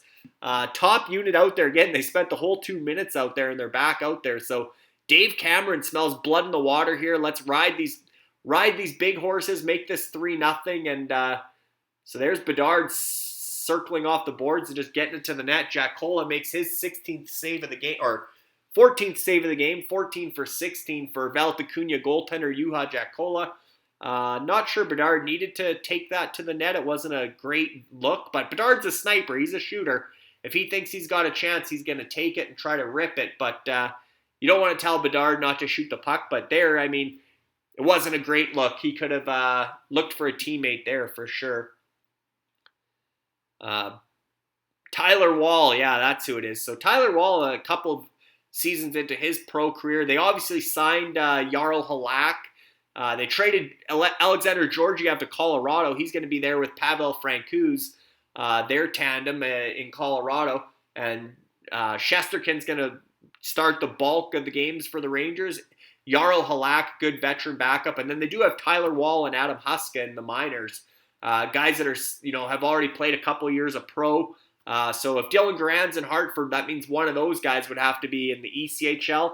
I can't really see that. I think they would probably rather stick with that tandem and let Garand go back to junior as an overager and try to win a Memorial Cup because that's quite an experience in Kamloops. But if he does turn pro because he is a signed prospect for the Rangers, if he ends up in the AHL in Hartford as Canada's pressing on this power play, Bedard's looking dangerous out there. Zellweger, he's done that multiple times this tournament. Just awesome at holding the line. We've seen that all along his WHL career in Everett, but holds the line again. Kent Johnson's got it now on the sidewall. Back to Zellweger, over to Johnson. Oh, he whiffed on it. Lost the handle. And Canada's top guys, like, they're going to need some line, basically lines, whatever you want to say, 2 to 4 are going to get a lot of ice time in the back half of this second period because that top unit, the big boys, basically were out there for 4 straight minutes of power play time. They played over 130 on both. Played the whole 2 minutes on that first power play, and we're out there for 130 on this power play. So interesting. I don't not like that. I think that's the right move by Dave Cameron and the Canadian coaching staff. That your power play's been so good all tournament. You got 5 NHL caliber players on that power play. Leave them out there and try to run this to 3-0. But now you got to rest those guys a little bit. And here's a new look line, obviously, because the lines get shaken up a little bit with the penalties. But Othman's out there. Joshua Roy's out there. I'm trying to think who that. And that might be Elliot Desnoyers. So, yeah, we got the fourth line essentially out there now for Canada, letting those horses rest. But couldn't put away either of those power play chances. 0 for 3 now in the game. 0 for 3 or 0 for 4 for Canada. But Jakola's been good, but he hasn't had to make... Canada's basically lost the handle on the best looks on the power play. I don't know if the ice is chopped up from a whole week of games here or what, but they haven't been able to pull the trigger on the power play, which has been a strength for Canada all tournament, as it has for Finland. And when you get this many power plays in a row, at some point Finland's going to get a power play. 5:46 to go in the second period. Does Finland get a power play before the intermission? If they do, that could be a TSN turning point with Canada only up 2-0 and not being able to make it 3 on all those power play opportunities. So, oh yeah, and they have Louis Domingue as well. Yeah, that's right. He's the third guy. So yeah, they got a lot of goaltending depth in that Rangers system already. I don't know where they would fit Dylan Garand, and certainly if your junior team is hosting the Memorial Cup and you got a contract that can slide, is it better to be the starter in the ECHL? Or is it better to go back to junior and be a starter on a Memorial Cup host team? When you've already been the CHL goaltender of the year, you don't have much left to prove in junior. If Kamloops wasn't hosting the Memorial Cup, I'd say 100% you just find a home for him in pro and let him work his way up from the ECHL. But Dylan Garand with Kamloops hosting the Memorial Cup, I could see him going back there. But Kamloops also, like I said, has young Dylan Ernst, who's also a really good goaltender, and they probably expected him to get a lot more starts in this would be his draft plus one 18-year-old season in Kamloops as well. So if Garand plays pro, Kamloops is in good shape. Big save by Dylan Garand there. Wow, that's his best save of the game. That's a tough one. Through traffic, squeezes it off from the point shot. Dylan Garand looks locked in today, folks. Not that Juha Jakola is not playing well for Valtakunia in Finland, but Anarchia's goaltender Dylan Garand between the pipes for Canada looking solid as Canada continues to lead 2-0 nearing the closing stages of this second period. But yeah, Dylan Garand, interesting to see what the North Stars do with Garand because he's in their system essentially with their assistant GM, their director of scouting has his rights. Their protected list is pretty full, but one thing that the UFHL franchise is starting next weekend, off-season meetings next weekend, potentially continuing into September, depending how we decide to go with the agenda, but expanded protected lists or a reserve list for unsigned prospects, that would be, or slide. So if he goes back to junior, that's a slide contract. He would be able to go on the reserve list by the NHL rules of how they do their reserve list. So the North Stars could end up bringing him up, but like I said, they got a lot of goaltending prospects. They also have Ole Eriksson Ek, who's Joel Eriksson Ek's younger brother, a goaltender in Anaheim's system, is on their protected list. And again, they got Ville Husso and Connor Ingram as their tandem heading into the season. And Ingram's no longer waiver eligible or no longer waiver exempt. That's an important note.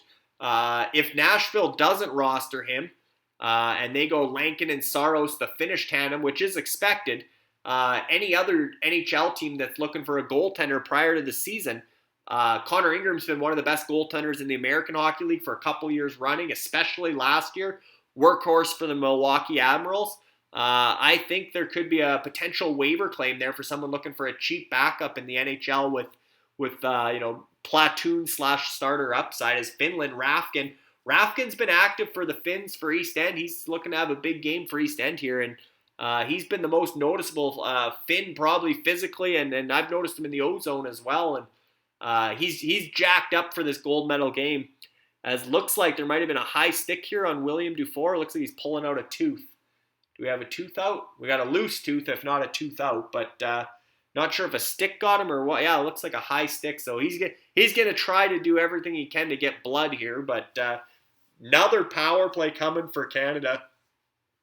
As William Dufour, the guy who scored the 2-0 goal, gets high sticking penalty on him here. As was that Atu Räty?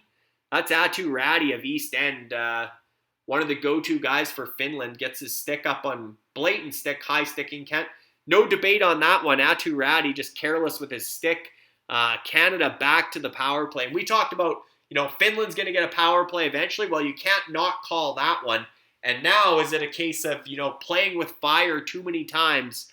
Shots are 17-12 in favor of Canada. Juha Jakola is going to have to stand on his head on this penalty kill because Canada's top unit is due. And it's only a matter of time till one of those pucks settle down and Johnson or McTavish or Stankoven on the far side or Bedard if he's out there.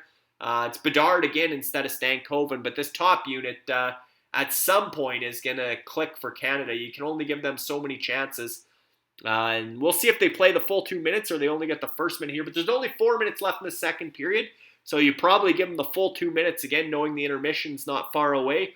One more time through the lines and you're in the intermission if they don't score here. Again, there must be something with the ice because Kent Johnson wouldn't bobble that many pucks. And pucks hopping and rolling. Dean, you got to turn the air conditioner up there, man. Put in a request for some more air conditioner because the puck's hopping here. The ice is pretty choppy on poor Canada's power play, especially when that's your boy. Kent Johnson can't handle the puck out there, and Zellweger's had his struggles. It's not settling for Canada. So now they're just trying to get the puck to the net. You can almost see the change in strategy. The setting up the one-timer isn't working because the puck's bouncing. Now it's just get a shooting lane and get it to the net as Stankoven's out there. Back to Zellweger, over to Johnson, rips it. I don't know if that hit the post or went wide, but East End boys, Johnson and Zellweger are playing catch at the points. Down low to Mr. Valtakunia, Captain Canada, Mason McTavish. Back up to Zellweger, over to McTavish, big hard shot. He's scored a couple goals from that spot throughout the tournament, but no traffic in front. And Juha Jakola read the one-timer from Zellweger to McTavish, got across and made the save. So a minute into this power play, Juha Jakola has been shutting the door for Valtakunia and Finland. And again, as these shots rack up, so do the fantasy points for the Finnish goaltender, which, where we are in the game right now with Jakola stopping 17-19, even though he'd be slated to take the loss, it sure looks like Valtakunia has likely pulled ahead, although, again, some of these shots are from both sides, although that one's McTavish, who's Valtakunia again. If I had to guess, I'd say Valtakunia is up by 3 or 4 fantasy points at this point. So East End needs some magic here as Finland chips it past shorthanded chance here. 2 minutes to go in the second period, a little over 2 minutes. Finland finishes off another penalty kill. So I believe, and I don't have the volume on, that's one disadvantage of a watch party is you're winging it. You don't have Gord Miller and the guys and Craig Button in your ear relaying any stats. But I believe the talk prior to the game was that Finland's penalty kill was the worst in the tournament heading into this gold medal game. And here they are. I want to say they're 5 for 5 or 4 for 4. They might be 4 for 4 in the second period, 5 for 5 overall. But they're and Canada's top units played, if they've had 10 minutes of power play time, they've been out there for 9.5 minutes and they haven't clicked. So great job by Juha Jakola and these Finnish penalty killers as we're down to the final 2 minutes of the second period. Canada still leading 2-0. Goals from Josh Roy of Can West and William Dufour of Valtakunia. Valtakunia with a couple points. Mason McTavish had an assist on the Roy goal. East End's also on the score sheet. Olin Zellweger had the primary assist on that Dufour goal. So when we're looking at these standings, this was the standings heading into the medal games today. Again, bronze medal went to Sweden with a 3-1 victory over Czechia. Valtakunia had a couple extra points by the looks of it coming out of that game to get closer to even, and certainly have had a couple extra points in this game with the Finnish goaltender Juha Jakola as well as Mason McTavish helping Valtakunia. And obviously Mason McTavish with the assist, but William Dufour with a goal, helping Valtakunia likely pull ahead of East End at this point for the battle for gold in Ultimate Fantasy World Juniors. As Finland now, with a minute to go in this first period, are going to push again. And here's Roni Hirvonen, their captain. Their top lines out there, Atu Räty and Roni Hirvonen, both members of East End. So I think Dean, even though he's proudly from Canada, I think at this point he's cheering for, as Canada breaks in here, wow, there's a penalty, another penalty against Finland. Was that McTavish in behind? I think that was McTavish. Not even sure why he's out there in the final minute. He's been on the ice all along. Yeah, that's McTavish again. Talk about a horse for Canada. You're looking at, potential tournament MVP Mason McTavish. He's out there for almost 10 minutes straight on a power play. He's still back out there in the last minute. And he gets behind the defense and draws yet another penalty. As that would have been big goal for Valtakunia. That was Dufour getting the turnover, feeding McTavish, couldn't quite finish. And a late hit by the Finnish defenseman there. That was interesting because at the other end of the ice you had Räty and Hirvonen looking like they were generating something for for Finland, both members of East End, and then in a quick turnover, it's Dufour and McTavish, both members of Valtakunia, going the other way. And I guess good thing that Emil Viro of UCAN Republic did slow down or finish off Mason McTavish there, but another penalty. Now Canada's second unit's on. This is Josh Roy, one of the goal scorers. Lucas Cormier fires wide. Ronan Seeley's out there for Elite Prospectia. Lucas Cormier for Anarchia has the puck. He whiffs on it. What's going on with the ice there? I know Dean mentioned something. He said it's bobbled all week, but today, the gold medal game for Canada, I've never seen this many whiffs. I thought maybe it was Kent Johnson's stick, but Lucas Cormier just whiffed there too. And these are guys that are putting up huge numbers in the CHL, the NCAA, the NHL. These are high quality hockey players. They don't whiff on open looks like that, and it's been a struggle for Canada's power play as the second period comes to an end, I believe, or is that an icing? But it's not over. Yeah, second intermission, 2-0 Canada.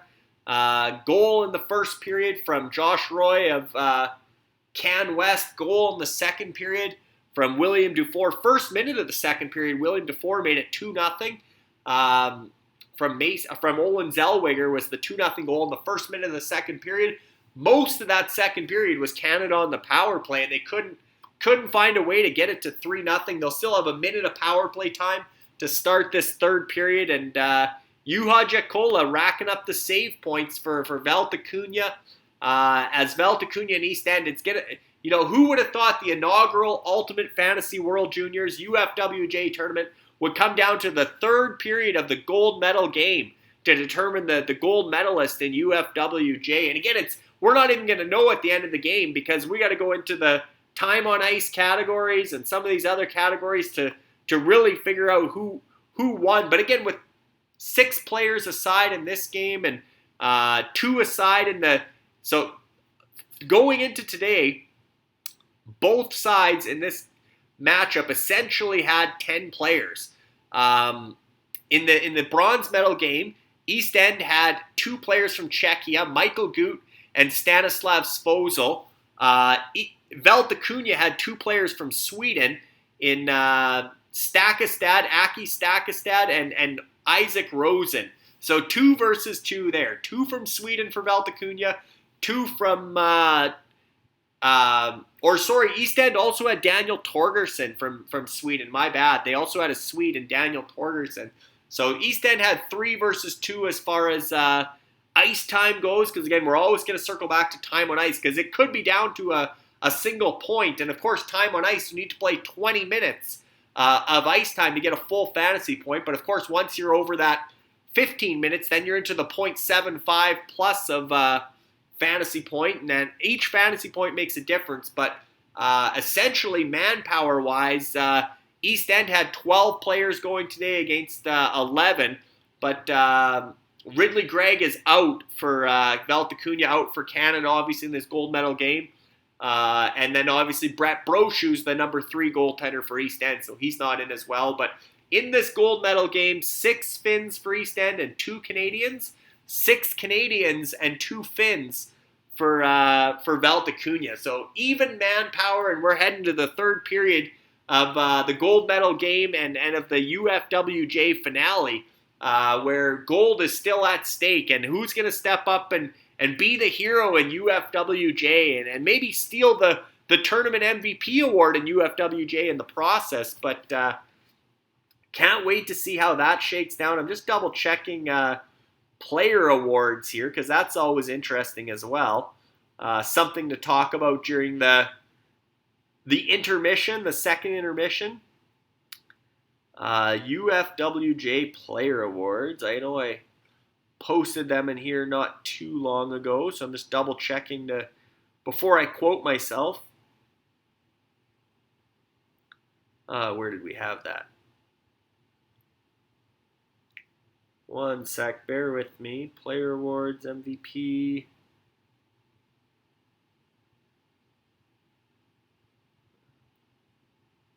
Here we go. We were on this was for the medal round preview show. So this was coming out of the group stage. We were talking about player awards and prize pool breakdown.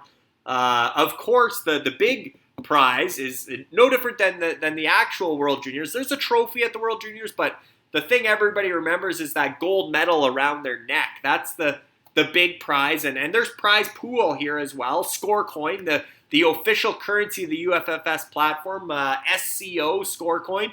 That's at stake as well, but the gold medals, the inaugural UFWJ gold medals, our partners Trophy Smack and our UFHL commissioner Andrea Karanduk working hard with designing the medals for UFWJ. Not only gold medals, silver medals and bronze medals as well will go to the ownership groups, management teams of these UFWJ countries. As mentioned, Scoreway looks like Dale Hardy will be getting a nice bronze medal, and of course Scoreway's colors will look good on the bronze medal as well.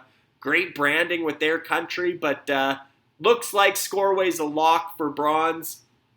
Joakim Kemmel in this gold medal game. Finland certainly hopes he steps up. They actually have Brad Lambert, and that was one of the other big storylines in the semifinal and now again today in the gold medal game. Brad Lambert, a healthy scratch for Finland. They'd scratched his former line mate Sami Helenius earlier in the tournament to send a message. Waited until the semifinal to scratch Brad Lambert. And then when you win the semifinal over your arch rival Sweden 1-0, coaches are somewhat superstitious, just like players, like to stick with the winning lineup. So Brad Lambert sitting out again today as a first-round NHL draft pick. But Joakim Kemmel, both of those guys were first-round picks just this past month in July. Joakim Kemmel, 17th overall to the Nashville Predators. He's been the go-to guy for Finland, or their leading scorer in this tournament, as well as leading scorer for Scoreway in the UFWJ. And then they really benefited from Emil André, Sweden's captain on defense. He was a top 3, top 5 defender throughout this tournament in UFWJ. And you know, Sweden had Simon Edvinsson and Helge Grahn, some of these other maybe bigger name guys. But again, I always go back to the Hlinka Gretzky Cup, but Emil André's always been the leader in these best-on-best tournaments for this age class for Sweden. Scoreway drafted him, and then he delivered a number 1 star defenseman type role again for Sweden and for Scoreway. And they had one of the heroic Latvians, Bruno Bruveris, the goaltender. His goaltending points are part of the reason that Scoreway is going to walk away with the bronze medal in UFWJ. So Scoreway does have some Canadians. They have Nathan Gaucher, Elliot Desnoyer, and Riley Kidney, who's in the lineup. I don't know if he got any shifts through 2 periods, but he's dressed because Ridley Grieg's out. So they bring 14 forwards. They dress 13, one more than NHL teams. And Riley Kidney had been the extra, but with Ridley Gregg being hurt, Riley Kidney drew in for Scoreway, and Gaucher moved up the lineup for Scoreway, and he had a point in the semifinal win over Czechia. So certainly Scoreway's had a good showing in the medal round, and they're going to walk away with the bronze in UFWJ. And we have to wait and see. This third period is going to determine gold and silver in UFWJ, but they're all going to get medals from our partner Trophy Smack. You're going to get obviously your country's flag, your country's name, the year on the front of the medal. The back of the medal is probably going to have a UFFS logo. The neckband's going to have UFWJ logos on it, similar to the IIHF medals. So very cool collector's item, something that you can't get anywhere else. So yeah, and I know Arnie's here. I see him chatting. He's got to like that Joshua Roy's on the board with so far what's standing up as the game-winning goal for Can West, even though he's not on Anarchia. But hey, I mean, at the other end of the ice, Dylan Garand's Anarchia, and he's so far so good. And again, I'm not going to say the word because I jinxed him in the semifinal, but so far so good for Dylan Garand and Canada's goal, and he's going to win top goaltender award and possibly challenge Mason McTavish for the tournament MVP. Olin Zellweger's in that conversation as far as looking so far like they're going to finish 1, 2, 3 in UFWJ overall scoring leaders. And as soon as this game's over, the UFWJ countries will be voting on their tournament MVP. They'll each submit one name, and the player with the most votes will be the winner. If there's a tie, there'll be a vote off. But that's how that will work. Can't wait to see who the votes are for the tournament MVP, and also who wins the tournament MVP in the World Juniors, who's on the All-Star team, top forward, top defender, top goaltender. Dylan Garand, if this score holds up, it's hard to think that Dylan Garand, even though he hasn't stopped a lot of breakaways and, grade A chances throughout the tournament, he's been steady and solid, as I keep saying, as Canada's go-to guy between the pipes for Anarchia and UFWJ. Tony says Jeff O'Neill is crazy. That was no penalty shot. Yeah.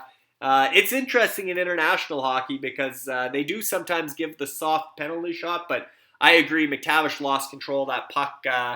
I don't think that needs to be a penalty shot. I don't even know if it was a clear-cut break necessarily, but with how many penalties they've already given Finland in that period, I think it'd be hard to call a penalty shot there, but certainly Canada wishes it was a penalty shot because that power play with this ice situation, they can't seem to get the handle on any of their one-timers or good setups. They've had so many good looks and they keep bobbling the puck. The puck keeps hopping away on them. So the O-Dog, Jeff O'Neill, he's got some hot takes on the panel, whether it's NHL or World Juniors. But obviously the Godfather, Bob McKenzie, I believe he turned 66 years old. I think he had the Mario Lemieux birthday during this tournament.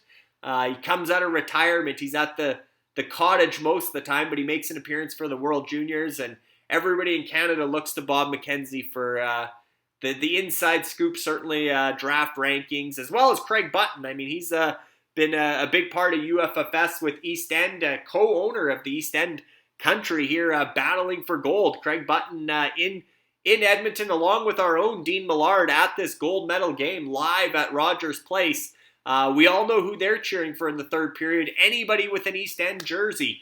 And that includes 6 Finns and only 2 Canadians. But East End's going to need to get on the board in this third period, I believe, to come away with the gold medal. I think Valtakunia has got a slight lead here in this gold medal game through 2 periods in the overall standings in UFWJ. Those standings you're seeing were prior to the medal games today. So I believe Valtakunia has closed that gap and pulled ahead by somewhere in the 3 to 5 fantasy points, just off the top of my head. Again, time on ice is going to be a determining factor, but lineup-wise, it's almost identical. So I think time on ice might be a wash or close to a wash. Hard to say who's playing 15 to 20 to 25 minutes, but for example, the power play's been out there a long time, so you got Zellweger and Johnson racking up ice time for East End, but you still have McTavish out there, and Bedard's been out there half the time for Valtakunia as well. So, and then who's killing penalties for Finland? Ruben Rafkin probably, for East End at some point is out there. Maybe Puccio. Don't think Himo Selmi's a killer for Finland for the lone skater from Finland for Valtakunia, but who's got to be the best penalty killer for your team? The goaltender, and Juha Jakkola of Valtakunia, surprise starter in the semifinals, gets the shutout. So far, so good in this gold medal game, keeping Canada's power play off the board, keeping it a 2-0 game with all those power plays in the second period. He's been good for Valtakunia, and his save stats are probably what's pushing Valtakunia ahead of East End at this point, but again, I think it's going to be pretty close going into this third period. Gold is very much at stake. Arnie says he's cheering for both Josh Roy and Joachim Kemmel. Really loving Kemmel's game at this tournament. Yeah, I mean, again, coming into this tournament, Kemmel and Brad Lambert, the 2 first-round picks. Going back to the Christmas tournament, the December tournament, 2 games Finland played there. Brad Lambert was probably their best player, and his line was driving the offense.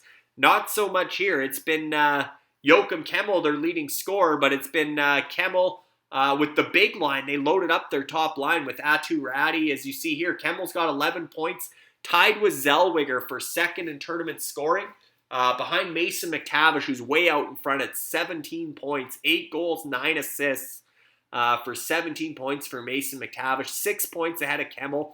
Hard The next highest goal scorer's got 4 goals. He's got 8, double the next highest. He's leading the tied with Zellweger for the best plus minus. I mean, I think it'll be hard to deny Mason McTavish as Captain Canada. Hard to deny him the tournament MVP, both in World Juniors and UFWJ. But again, Josh Roy's been great for Canada. Has got the 1-0 goal in this game for Can West. And it is funny when guys are involved in obviously a lot of crossover between the UFHL and UFWJ and the scouting community and in UFFS. Lots of crossover as to, a bit torn on who do you cheer for, right? If Anarchia and Can West are battling for gold and Josh Roy scores for Can West, even though Arnie loves it for the Royals, their UFHL franchise with Crown Sports and Entertainment, you're dreading Joshua Roy making an impact here in UFWJ. But as Arnie says, he's cheering for his boys one way or another. George, who obviously has a vested interest here, he says, do we know where East End and Valtakunia sit right now? My belief is that Valtakunia is pulling ahead by about 3 to 5 fantasy points in this gold medal game. But of course, if Finland's power play strikes and it's Ratty from Hervonen and Samantaval or Puccio, all of a sudden East End's right back ahead. So it's coming down to this third period, we'll put it that way. We don't have live scoring in UFWJ. It's next day stats. So we won't know the gold medal winner until tomorrow morning. We may not reveal the gold medal winner. Me and Dean have been talking about this. We might not reveal the gold medal winner until the UFWJ recap show tomorrow night, or at least not publicly. We might not make the daily updates that we've been doing. We might save the suspense for the recap show tomorrow night at 7 p.m. Eastern, right here on the Ultimate Fantasy Sports Twitch channel. But right now, it's honestly neck and neck, George. I believe Valtakunia is pulling ahead by 3 to 5 fantasy points, if I had to guess. But again, time on ice being a category, shots on goal being a category. I don't have the shot list in front of me. Dean might be crunching the numbers live there because he's getting the period-by-period summaries. And again, even that, though, as we know from IIHF, that changes overnight. They go back, they watch the game. Some of the European officials, when it's the middle of the night there now, when they get up, they go through the game and double-check things. So that's why we do next day scoring in UFWJ.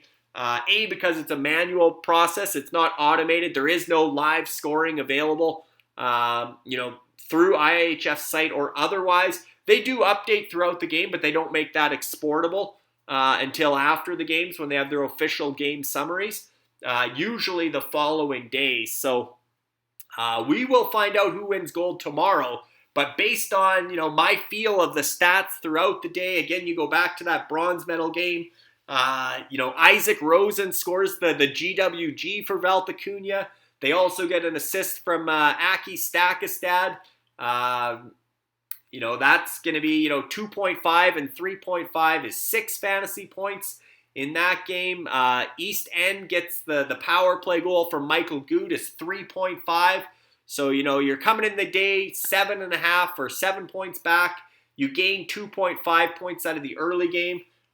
Dufour and Zellweger are, they cancel each other out essentially on that goal with Dufour scoring from Zellweger.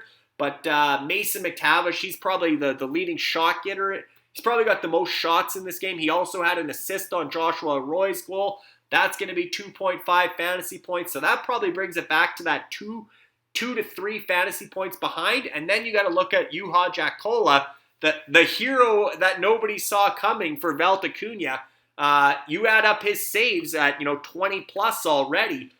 2 goals against, you do a -1, but he's in that 5-6 fantasy point range right now, Juha Jaakkola. So unless Canada breaks through in the third period and he somehow gets pulled or lit up, Canada's starting this third period with another power play. But I think Juha Jaakkola's saves, likely, in my opinion, he's at 17 for 19 right now. Canada 0 for 4 on the power play with 7 shots, a minute to go in this power play to start the third as Connor Bedard gains the line, collides with Logan Stankoven, bit of a turnover there. McTavish in on the forecheck to keep the puck alive. Stankoven digs it out, moves it over to Kent Johnson. Looking back to East End teammate Olin Zellweger there, and now Stankoven's got it back. But in the slot for Johnson, over to the far side for McTavish. Again, they got to get the puck to the net here at some point. There's Bedard, turns, fires, making another save for Juha Jaakkola, now 18 out of 20. And again, when I add up the points from the saves, I think Juha Jaakkola, the hero nobody saw coming for Valtakunia, as of right now, depending what happens with Canada, he's going to get the -1 point for the loss. He's allowed 2 goals. Each goal against is 0.5. So he's at -2 points there. But each save is worth 0.25. 4 saves gives you a point. So 4, 8, 12, 16 is 4 points. So 4 points and 20. So yeah, you can say he's almost at 5 fantasy points for the saves, -2 for the goals against and the loss. He's going to get around 3 fantasy points as of right now. We'll see how many more saves he makes, how many more goals he allows in this third period. But I think that puts us to almost, if it's not tied, I think my opinion is Valtakunia is up by 2 to 3 to 4 fantasy points right now. As we are a minute into the third period of this gold medal game, Canada up 2-0 on Finland, trying to click on this power play, 10 seconds left. The power play has not been a bright spot for Canada, and Juha Jaakkola just swallows up another shot from, I believe that might be Dufour from, that might have been Dufour who let that one go for Valtakunia. So yeah, I think that was Dufour. So George, he's here with us, he's watching. You love to see that. You get both the shot from Dufour and the save from Jaakkola. So you get 0.25 on each side. You got a half a fantasy point right there on that shot and save for Valtakunia. But yeah, we won't know at the end of this watch party who won gold in UFWJ unless somebody blows this open, unless it's, like I said, unless Finland's power play comes out and they score 3 times in this third period and it's Ratty, Hervonen, Samontavel, Puccio, no Alexi Hemoselmi, unless it's something like that. But then if Finland rallies and Jaakkola ends up winning this game, well, then there's a win bonus of 3 points for Valtakunia as he makes another great save there. Power plays over. Certainly Finland, bit of a gamble to switch from Marilainen, who has been good all tournament, to go to Jaakkola on a coach's hunch in the semifinal. Basically, coach said, you know what? We've played Sweden and international tournaments and warm-up games throughout the year. Jaakkola's been better against Sweden. We're going to start him. He pitches a 1-0 shutout, only his second game of the tournament in the semifinals. And then the coach says, you know what, we're going to stick with him for the gold medal game against Canada. Marilainen played Canada in the preliminary or in the group stage, had a solid game, but not spectacular. They stick with Jaakkola, and so far, I mean, he's up to 21 saves now for Valtakunia. He's over 5 fantasy points off the save. He'd be losing 2 fantasy points, 1 point for the loss, and he's allowed 2 goals at 0.5 each, so that's 2 fantasy points down there. But he's now over 3 fantasy points, counting in the positive already for Juha Jaakkola, which is more than a goal or an assist. So he's been in this game, he's probably been one of the biggest difference makers in this gold medal, the battle for gold in UFWJ. So as we continue to look at the standings here, but great save there off the shoulder. That was Jack Thompson of Anarchia. Arnie took him, Arnie and Jason and Brent and the Anarchia management team took Jack Thompson with their top pick in the supplementary draft, second round, I believe, end of the second round, last pick of the second round. So definitely Jack Thompson with a shot there for Anarchia, and he's been pretty good. They have Jack Thompson and Lucas Cormier are their 2 defenders from Team Canada for Anarchia, and there you see their goaltender, Dylan Garand, trying to hold the fort here as Finland finally gets some O-zone time. 3 minutes into this third period. Finland, the shots were close at one point, but all those power plays and Juha Jaakkola making save after save. Now the shots are 23-14 in favor of Canada thanks to all those power plays. Jaakkola's keeping Finland in there, and now can Finland put some pressure on and and make Dylan Garand and Arnie and the Anarchia boys sweat a little bit as Joni Jurmo winds it up from his own end. He plays for UCAN Republic. This is an end-to-end rush from Jurmo. Vancouver Canucks third rounder. He gets it in the zone, and it ends up getting to the net, and Garand has to make a save there. But Joni Jurmo of UCAN Republic, as you see Garand's dad, nervous moments, but it's a lot better being 2-0 than 1-0, but that can change in a hurry as Finland's getting an ozone draw here. And East End, they're watching. This is interesting. Dean says Kemmel has moved to Finland's third line, Samontavel up to the top line. So we have an all East End top line. Atu Räty, the captain, Roni Hirvonen, and Kasper Samontavel. So if that line clicks, that could be 7.5 fantasy points right there if they score on this shift for East End, if all three of them are in on the scoring. So how big would that be for East End right now as Finland's pressing? This is the best shift of the game for Finland. 2-3 shots. Dylan Garand kicking it out for Anarchia. But talk about East End versus Valtakunia when you got McTavish and Bedard out there for Valtakunia against Räty, Hirvonen, and Samontavel for East End. It really is Finland against Canada in this gold medal game as far as UFWJ goes. Of course, East End's advantage is they also have Kent Johnson and Olin Zellweger, two of Canada's best players, as their only two Canadian skaters. But on the flip side, from Valtakunia, you got Finland's awesome goaltender, Juha Jakola, who's been probably the best player of the game, arguably, as well as Alexei Hemoselny, who at any point could get on the... He's got the puck right now, Hemoselny. He scores! Alexei Hemoselny, speak of the devil. Valtakunia on the board, Finland on the board. And Jope, the owner of Finland, the majority owner, is from Finland. The majority owner for Valtakunia. So the Finns, the lone Finnish skater on Valtakunia, comes out and scores a goal. Point shot through traffic, bit of a flutterer, and Valtakunia is on the board. Again, Valtakunia in Finland means kingdom. They went with the Finnish flag. The flag's inspired by Finland. The franchise name is a Finnish word, which, like I said, means kingdom in Finland. So just an awesome turn of events there for Valtakunia. And I know it's the middle of the night, so I don't know if Jope's up watching this, but that's big. Valtakunia likely now 5 points, we'll say, up on East End thanks to that goal from their lone Finnish skater. East End's got 6 Finnish skaters. Valtakunia only has 1 Finnish skater. And it's the one skater they have that gets Finland on the board. 15 minutes to go in this third period. Things are going to open up now as Canada tries to go back on the offensive. But we got ourselves a hockey game.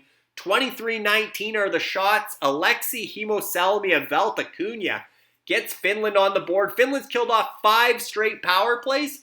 They deserve a bit of a floater from the point. And this game just got that much more exciting. Not only for gold in the World Juniors, Canada-Finland, 2-1 Canada.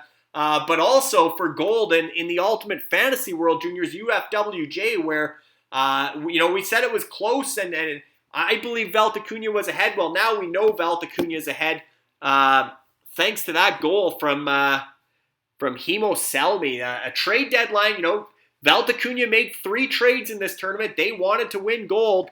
They were the only country that was a buyer, the only buyer that emerged. And 2 of the players they acquired have 2 out of the 3 goals in this gold medal game. William Dufour for Canada currently has the game-winning goal, the second goal for Canada if this score stands up. And Alexei Hemoselny has the only goal for Finland. So George Batchel, general manager for Valtakunia, went out and targeted William Dufour in one trade and Alexei Hemoselny in another. East End stood pat, didn't make any trades. They've been in first place through the semifinals thanks to the guys that got them there. Basically went with the same roster from December in the supplementary draft. And now they need those other Finns, or they need Kent Johnson and Olin Zellweger to break through one more time as Stan Coven comes in for Canada. And again, the puck, the ice, whatever you want to blame here, is just not cooperating today for Canada's top talents. Is Tyson Forster. Oh my! Juha Jaakkola with the glove. Bit of a bad rebound. Tyson Forster on the doorstep. He won't miss too many of those. Jaakkola is smiling, talking to Ruben Rafkin. There you got East End defenseman saying, "Why'd you stop that one? We need the points for East End." But Juha Jaakkola of Valtakunia saving the tournament there. Big time glove save on the cutting across the crease rebound from Tyson Forster of Elite Prospectia. 25 shots, 23 saves. Juha Jaakkola, like I said, the hero nobody saw coming for Valtakunia. But in saying that, the trade acquisitions, William Dufour and Alexei Himoselny both have goals. Dufour's goal standing up right now would stand up as the winner for Canada. So the aggressive approach for Valtakunia on the trade front, trying to win gold by bringing in some ringers. Dufour and Himoselny have scored the last 2 goals in this gold medal game. So full credit to George Batchel. And if Jope gets a gold medal sent to Finland for Valtakunia, he owes his general manager, George Batchel, a big thank you. And George probably owes Jope a big thank you for getting him the 2nd overall pick in Connor Bedard in the UFWJ franchise auction, because Jope's been a big bidder in our franchise auction. So team effort, no doubt, with George's hockey expertise. And again, a lot of these countries, a lot of the franchises throughout UFFS have ownership groups. We're not talking about just a single owner or a single GM. It's a team effort, and all aspects, whether it's financial, whether it's the operating budget, whether it's even making trades. That's $15 in trades. $5 per trade that Valtakunia owes to the prize pool. While those trades might be winning back more than $15 as well as gold medals if Alexei Himoselny and William Dufour are the difference in this gold medal game, as well as obviously a guy that was a returnee for Valtakunia and Juha Jaakkola, who was the number 2 goaltender for Finland coming into this tournament, would have been the number 3 goaltender for Finland back in December, because Joel Blomqvist was there for Can West, and then Levi Merilainen for Republic of the Seven Seas. But Blomqvist didn't come back. Merilainen was the starter throughout, all the way through the quarterfinals. Semifinals come, and all of a sudden Juha Jaakkola is stealing the show in the semifinals, and he's been probably the best player on the ice in the 2nd and 3rd period. He's the reason, even though the shots are only 25-21, he's the reason this is a 2-1 hockey game, along with fellow Valtakunia, the only other Finn on Valtakunia, Alexei Himoselny, who has the 2-1 goal. As here you see the Kemmel lines out there, as Dean mentioned, they shook up their lines a bit. The Finns did, and Kemmel's out there now for Finland. So for Scoreway, he's had a quiet game. Can he break through here in the final 12 and a half minutes as Finland tries to keep pushing, right? They got it to 2-1. They killed off so many power plays. Their goaltender's standing on his head, making huge saves. Can they find this equalizer and maybe make me work overtime on the watch party? I don't ever want to see gold decided by a shootout, and that would just count as obviously the game-winning goal if it went to a shootout would be a bonus point, which could actually, potentially change the outcome of gold in UFWJ. Could you imagine that if this final game went to a shootout? They do play, I believe they play a full 20-minute overtime period, 5-on-5 or 4-on-4. And then I believe they play a 10-minute overtime period, 3-on-3, and then go to a shootout in the gold medal game or the medal games. I think that's how IHF does it, but for the tiebreaker. But again, Finland's got to get another goal. Maybe it's Kasper Puccio, the other Finnish defender from East End, that steps up. But so far, it's been the best Finns have been the only 2 Finns for Valtakunia in the goaltender Juha Jaakkola and the goal scorer Alexei Himoselny. So first ever meeting in a World Junior Championship gold medal game between Finland and Canada. I couldn't believe that stat when they said that earlier today. Especially they both have 3 gold medals since 2014. So in the last 8 years, 6 of the golds have went to Canada or Finland, but they've never played each other for gold, which is crazy, quirky stat as Dylan Garand snipes one from the point. flags one down with the trapper. So snags one. So that's another save for Dylan Garand of Anarchia. He's at 21 out of 22. That was actually a nice shot from the top of the circle. That was not a harmless shot by any means. Big save there from Dylan Garand. That might have been Puccio who let that one go. And here Dean's posted this is George posted the tiebreaker. The only contest that does not feature shootouts. So no shootout in the gold medal game. IIHF's always changing these rules because obviously we remember back in the day there were shootouts in the medal games. But if the gold medal game remains tied after 3 periods, a 20-minute period of 3-on-3, unlike previous rounds, the OT period continues the OT periods continue until a goal is scored. These games will have 15-minute intermission between each overtime, and the ice will be resurfaced first team. So I guess they just keep playing sudden death 3-on-3. It'd be hard to imagine a 3-on-3 overtime going longer than 20 minutes, but they would continue to play 3-on-3 with intermissions. If we don't get a goal, or if Finland manages to tie this up with 11 and a half to go in the third period, Canada, I wouldn't say Canada's on their heels, but Finland's coming.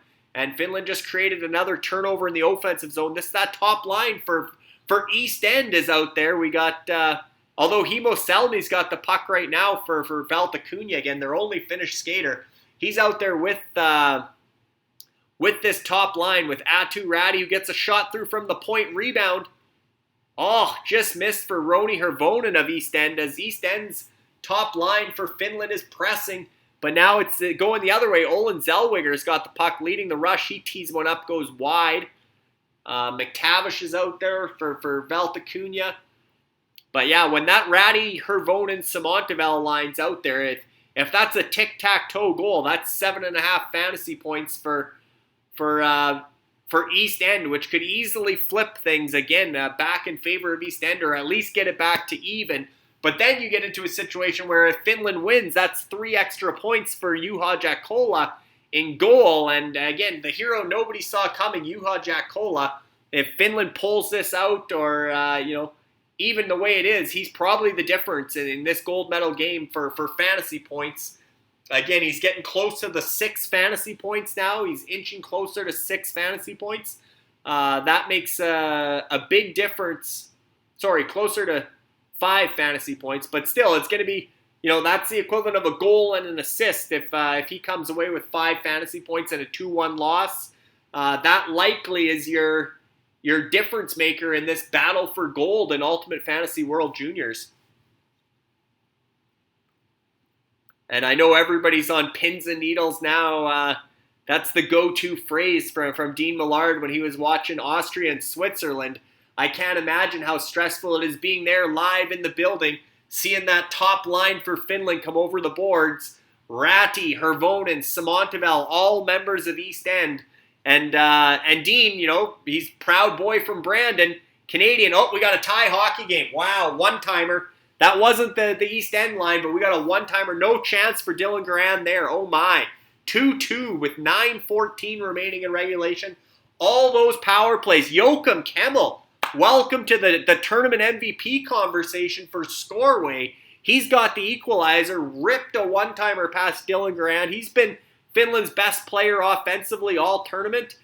Dean mentioned he was taken off the top line. Well, now he's on this line, and he strikes. What a quick release, one-timer. That's Topi Nimella, I believe, that got that puck over to him. Topi Nimella off the post and in. You can't shoot that puck any better. Or I guess just missed the post, but kept it low and got rid of it in a hurry. And Joakim Kemmel with the tying goal, 2-2. All those power plays that Canada couldn't connect on, and now the Finns are fired up in the stands, and the building is otherwise silent. There's a lot of red and not very much blue, and the red is quiet as Canada finds himself in a 2-2 game. Oh, look at the second assist there, though. Big goal for Joakim Kemmel, but how about that second assist from Eetu Liukas, New York Islanders draft pick. He's the forgotten man on East End as far as their Finns go. So Let's talk about, Juha Jaakkola makes another save for Valtakunia, but that is a monster assist for East End, as that probably gets it back to within one fantasy point for gold in UFWJ. Now you got in this game, you got Zellweger and Liukas with points for East End, and you got McTavish and Dufour with points and Himo Selmy. Sorry, with Himo Selmy's goal, I have to think Valtakunia, even with that 7-point lead coming into today, I have to think Valtakunia still with Jaakkola in goal, probably a point or two up on East End, but that's huge. To get that assist from Liukas as Finland ties this up is massive for East End. But now East End would love to get an all-Finnish goal, but if Finland wins, if Finland gets a 7.5 pointer for East End, which, their 6 Finns connect on the winning goal, or 3 of their 6 Finns connect on the winning goal, that would be 7.5 points, plus the winning goal would be 8.5, plus the shot on goal, 8.75, the list goes on. If it happened to be a power play, then you're really adding up over 10 points on one goal. But at the other end, Jaakkola then would get the 3 points for the win bonus for Valtakunia. But what a pass by Topi Nimella. He's had a bit of a quiet tournament for Can West. He was supposed to be the #1 offensive defenseman for Finland, Toronto Maple Leafs draft prospect. But what a pass there, right across ice, through the slot, and a great one-timer by Joakim Kemmel of Scoreway. So all this talk about East End and Valtakunia, and rightfully so, they're battling for gold in UFWJ. It was a 2-horse race coming into this gold medal final, and it's not over. We're under 10 minutes to go in the third period of the gold medal game, and gold is still up for grabs in UFWJ. But on that specific goal, Eetu Liukas of East End with the secondary assist, and there's never been a bigger secondary assist at the World Juniors than that one for the ultimate fantasy World Juniors for East End and UFWJ. Sometimes you don't really care who got the second assist. Well, at this point in this game, every point counts, and a secondary assist for Eetu Liukas is massive for East End there to keep that close. Shots on goal now are 26-26. Dead even with 7:30 to go in the third period. 2-2 game, 26-26 are the shots. We couldn't ask for a better finish to the gold medal game at the World Juniors, or a more epic finale for the inaugural Ultimate Fantasy World Juniors UFWJ tournament, as Valtakunia and East End back and forth here in this third period. Who's going to come out on top, and who's going to be the difference maker now, and who's going to be the tournament MVP? I think Mason McTavish, it's hard to deny him, but that tying goal from Joakim Kemmel, a Scoreway, you can say he's now back probably ahead of Olin Zellweger for second in UFWJ scoring leaders, and Dylan Garand is still in the conversation, Canada's goaltender, but he'd have to come up big here in these final 7 minutes of regulation and potentially some overtime. But yeah, we're loving this on the UFWJ watch party. We did our first watch party for the World Juniors was the 11-1 shellacking of Slovakia.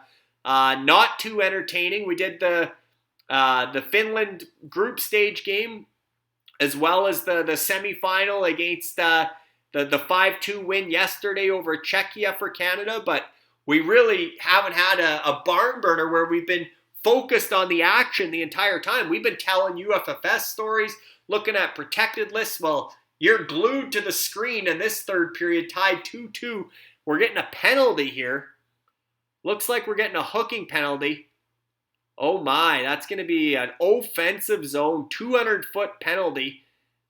Who's taking this call? That's a tough call. Tough call to make for the ref, but he held on for quite a while, and yet another power play for Canada as Brennan Othman gives Joakim Kemmel a rough ride into the Canadian bench. Here we go. That's Kapanen in the sin bin. Oliver Kapanen, who just got traded today in the UFHL. Traded from the Eliminators protected list to Rock Republic. So Rock Republic would get the revenue from this tournament for Oliver Kapanen, who I believe is actually playing for Midgard, whose ownership group also owns the Eliminators. Traded one of their own today in the UFHL potentially, I mean, there won't be any revenue for Kapanen because Midgard's not going to be a medalist in UFWJ, and only the 3 medalists will be generating revenue for their prospects. But still, Kapanen to the box, and Canada, if they don't score here, the story of this gold medal game, I mean, depending what happens, is going to be Canada's inability to score on the power play and Finland's penalty killing, led by goaltender Juha Jaakkola. Finland, Bedard turns it over in the O-zone on the entry. Finland captain Hervonen's trying to chip it out. And here we go. Finland potential short-handed breakaway. Beating him in off the rush. Cuts. Oh, lost control, but a penalty's coming. Drew a penalty to Olin Zellweger there, and that's not going to be a penalty shot. It's going to be a slash on Zellweger. And I know Tony's watching, and if you can't call the penalty shot on McTavish, you can't call the penalty shot there on Zellweger. He didn't have full control, and he wasn't clean and free there. But so much for that power play. So here we go, 55 seconds of 4-on-4, and then Finland is going to have a power play. Finland will have a power play. That would have been East End's Eetu Liukas. He had the secondary assist. Now he's got a breakaway in the third period shorthanded. That would have been a 3.5 fantasy points for East End. But okay, here we go. 55 seconds of 4-on-4 as we watch Kasper Puccio make a huge shot block. That one might have went in. Jaakkola was coming across, but huge block by Kasper Puccio of East End. Now Olin Zellweger of East End's in the sin bin. We got 4-on-4 for 55 seconds. Then we're going to have Finland's first power play of the game. That was Canada's first penalty of the game. Finland's power play's been almost 60% this tournament. They've just been absolutely on fire on the power play, which is all East End again. They got 4 guys on that top power play. And Finland's going to get a power play for 1:05 after this 4-on-4 in the final 5 minutes of the third period. So here we're going to have East End's big opportunity to potentially steal gold from Valtakunia. Although, again, depending what happens on this power play, if it gets there, or it will get there because it's 4-on-4 now, assuming nothing else happens, Juha Jaakkola is still a wild card in that Finnish net. If Finland happened to steal gold here, he would obviously be a big part of that. And as this 4-on-4 is ending in 3 seconds, Will Cooley breaks it up the ice, shoots, gets a shot off, chalk up yet another save to Juha Jaakkola, and here comes Finland. 14 of 26, 54%. Oh no, hold that thought. Kasper Puccio of East End. Oh no, East End, your guy, Kasper Puccio, takes down Zach Ostapchuk. Is that a soft call? I don't know. I didn't love that call. Dean saying might be a major, so if he says might be a major, it must have been worse than I thought. But they're huddling this up. But Kasper Puccio of East End, oh no, if he didn't take that penalty, they were going up the ice on at least a 3-on-2. Let's see this. What happens here? So he's going in. Yeah, it's a board. It's a boarding. It's from behind. He gave him a shove. A stop check. I mean, I thought it was a hard hockey play, but they're almost sideways. It was all, but again, you're too close to the boards to be pushing a guy like that. But yeah, there you would have had a 4-on-2 going the other way. On the Finland's first power play of the game lasted about 3 seconds before Puccio takes a penalty, and what a tough one that is. Oh man, now Canada will end up going back on the power play in a minute, and finally they could get, a chance to win this game. We'll see if this ends up being a major or not. I'm assuming 2 minutes should suffice in the gold medal game with less than 5 to go, but dangerous, reckless play by Puccio, and the fans helped the ref call that one. Finland's coach is shaking his head because he knows East End's boys were, so now 4-on-4 for 57 seconds, and then poor Kasper Puccio, you see the tears in his eyes in the penalty box because he knows that that Finnish East End power play was winding it up the ice.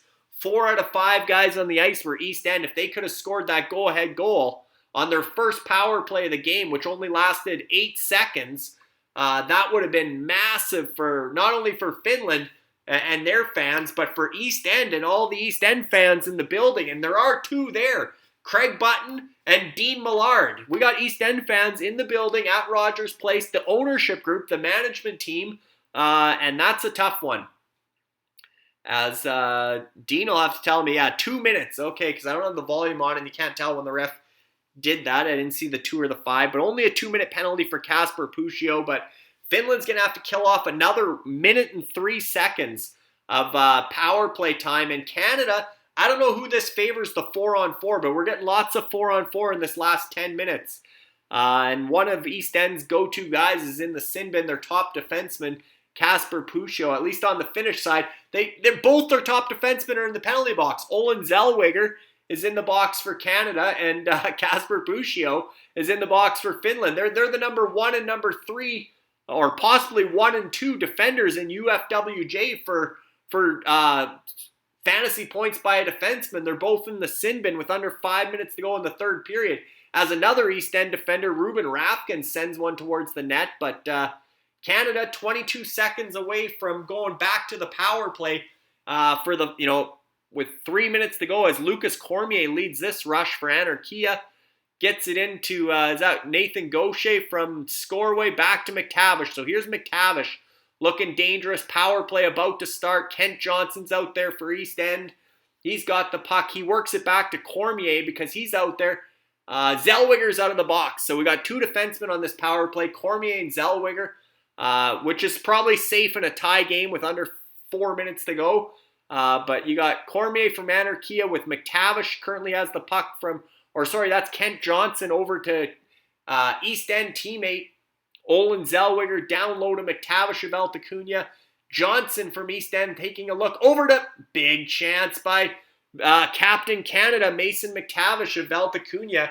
From East End's Kent Johnson, big play there as Bedard brings it back in, tries to get it up to his Valtakunia teammate Mason McTavish, but Finland with the big clear. 20 seconds to go in this power play, under 3 minutes to go in regulation, tied 2-2 in the gold medal game of the World Junior Championship, and very much gold is still at stake between East End and Valtakunia in the Ultimate Fantasy World Juniors as Finland completes yet another huge penalty kill. We're down to the final 2:30 of regulation. Logan Stankoven and his line trying to work things in off the rush, but it's turned over. Here comes Kapanen out of the box.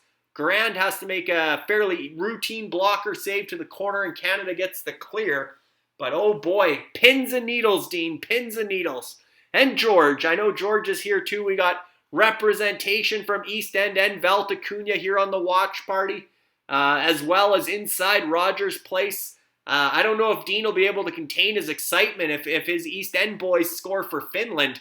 We might see the pride of Brandon standing and cheering in the media row for Finland to pull this out. Although George will be cheering in that case too, because Juha Jakola would be pulling out the 3-point win bonus for getting the win for Finland. But nobody wants to hear that if you're tuning in from Canada. Nobody wants to hear about East End and Valtakunia and Finland winning. They want Mason McTavish and Kent Johnson and Connor Bedard and Olin Zellweger. Those are the names they want to hear. Maybe some William Dufour again.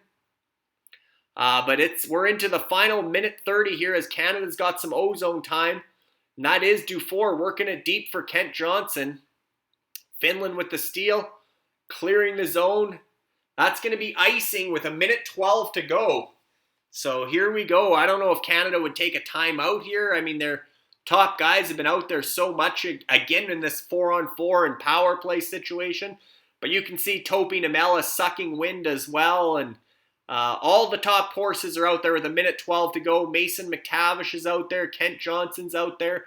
Ozone face-off. You basically have your top guys on both sides. Bedard's out there for Valtakunia.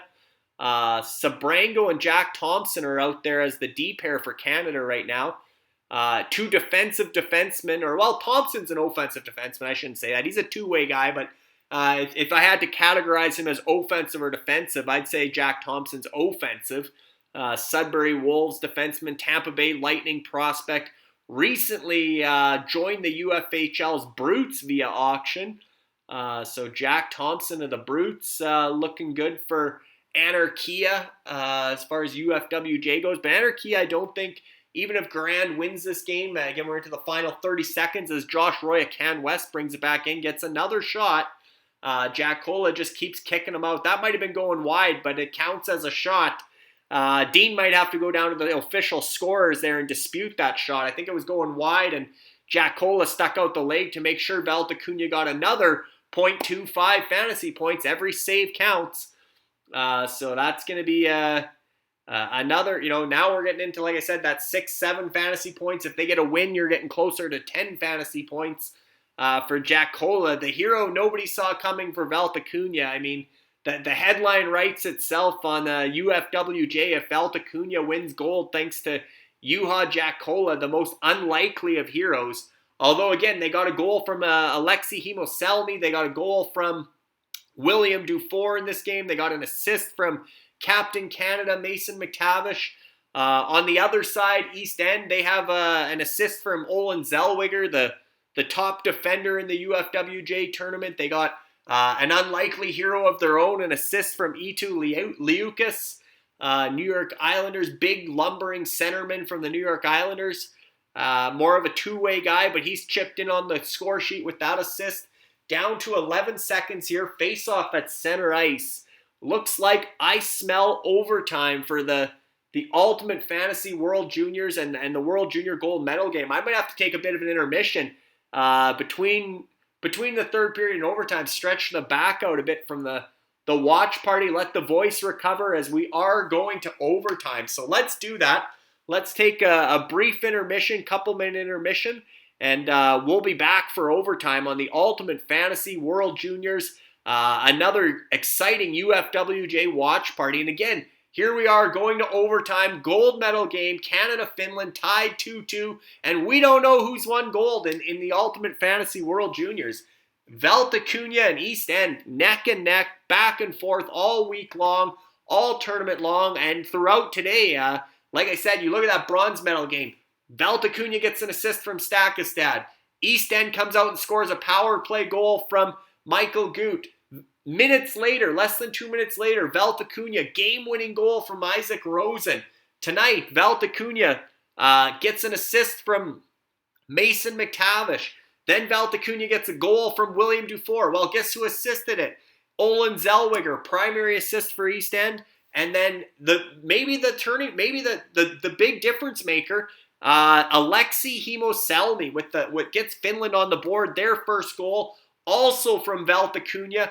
And then the 2-2 tying goal the 2-2 tying goal, Eetu Liukas gets an assist on. I believe it was that one, or it might have been, I think that was the tying goal that Liukas got an assist on, or did he have an assist on the Hemoselny goal? Either way, Eetu Liukas with an assist in this gold medal game. So, that was the tying goal by Joachim Kemmel. The touch that nobody will remember. Everybody remembers the amazing pass from Topi Nimella of Can West over to Joachim Kemmel of Scoreway, sends this game to overtime. But the only thing Dean Millard and Craig Button will remember is who had the secondary assist and Ian Constable. That was Eetu Liukas of East End. So 4 goals in the gold medal game. All 4 goals involve players from either Valtakunia or East End. So there's been 8 goals. 8 goals scored today in Ultimate Fantasy World Juniors in the medal games. And so we got 3 and 4. 7 out of 8 goals in the 2 medal games. The 3-1 win for Sweden over Czechia and 2-2 going to overtime here in the gold medal game. 7 out of 8 goals involve either a goal or an assist from East End and Valtakunia. So, I mean, not only is it that close, but those 2 countries in UFWJ and their players, they came to play today. They knew gold was on the line in UFWJ, and they're contributing for their countries. Canada and Finland currently tied 2-2 going to overtime. And I'm just looking here. It looks like that William Dufour goal.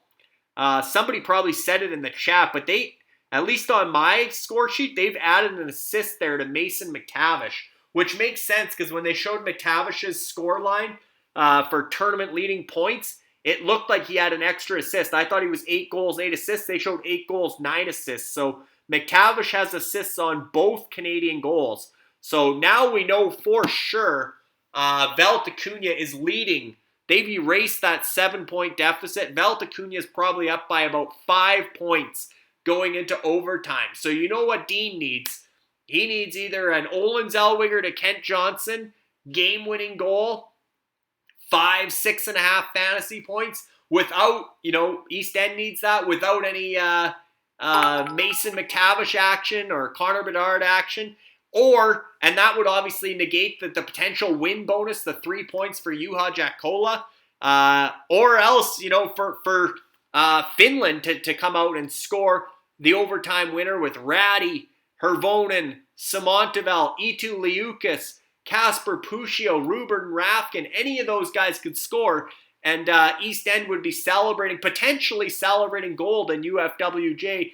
But again, on the flip side, if Alexi Hemoselmi or scores for Finland or gets in on the scoring play for Finland, that'd be huge for Valtakunia to potentially lock up gold. Finland winning with Juha Jaakkola getting the 3-point win bonus for Valtakunia, that would probably lock up gold for Valtakunia. So really, Canada winning is key probably. At this point, Dean has been cheering for... Dean's been cheering for, Bucci overtime challenge. Here we go. We're getting some picks in. The Grizzlies are taking Bedard for Canada and Kemmel for Finland. So, definitely Bucci overtime challenge. Absolutely. Get it going.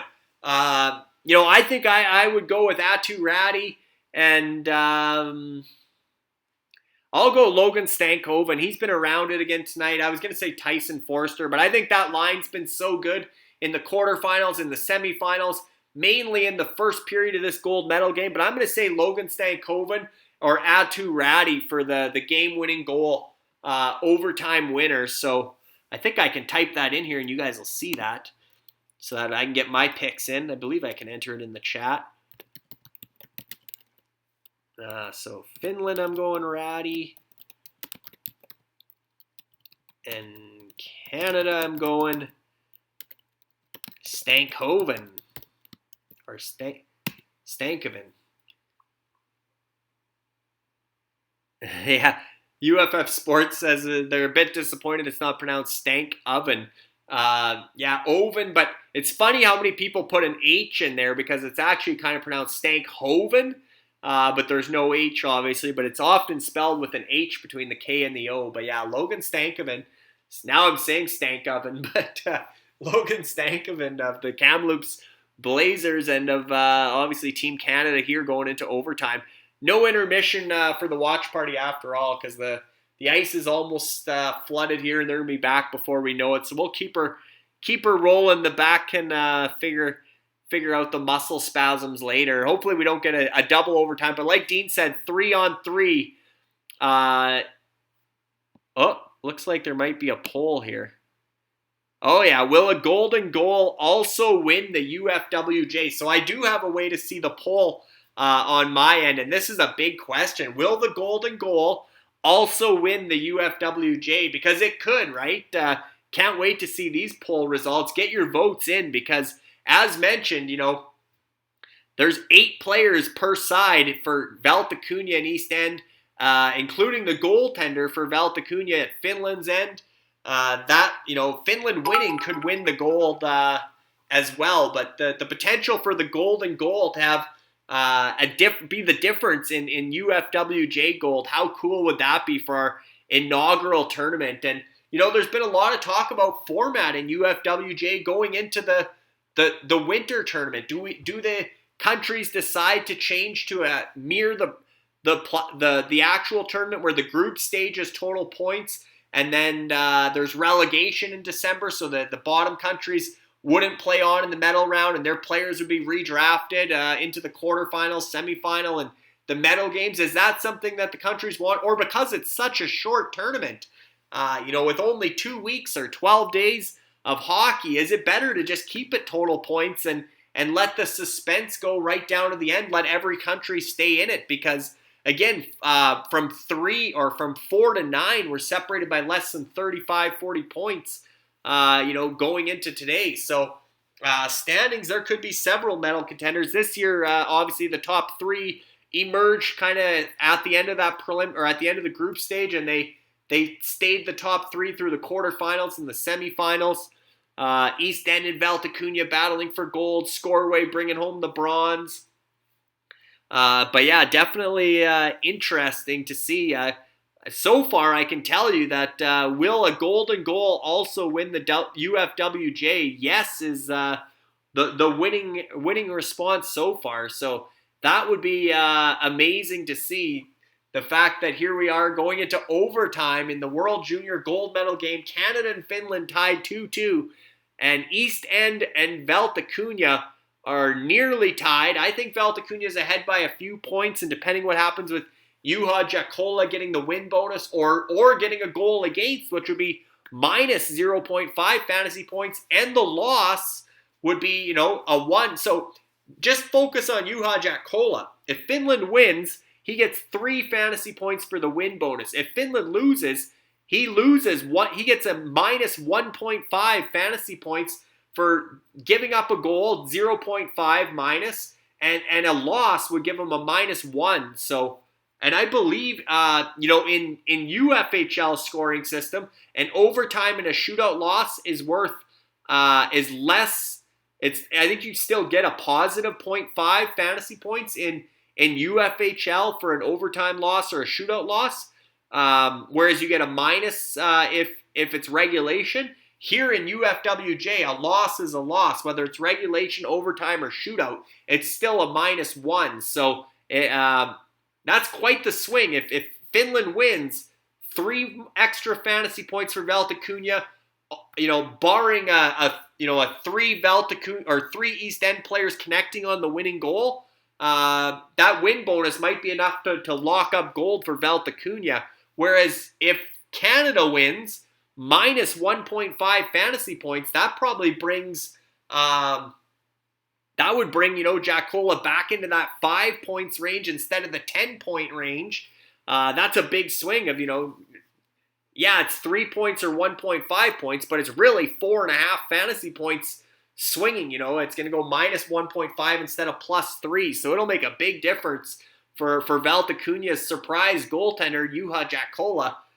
And now again, is George, proud Canadian, is he cheering for Juha Jakola and the Finns, or is he cheering for Mason McTavish, Captain Canada, and Connor Bedard? And because that could determine, especially if none of the skaters are involved in the goal from Valtakunia or East End, which 4 goals into the game, all 4 goals involve Valtakunia or East End or both on every goal scored in this game. But if the winning goal doesn't involve any of the skaters, then the entire focus goes on Juha Jakola and what, was it a win or is it a loss? And that likely determines gold in UFWJ. Although, like I said, I think the East End needs probably a goal and an assist here to swing it.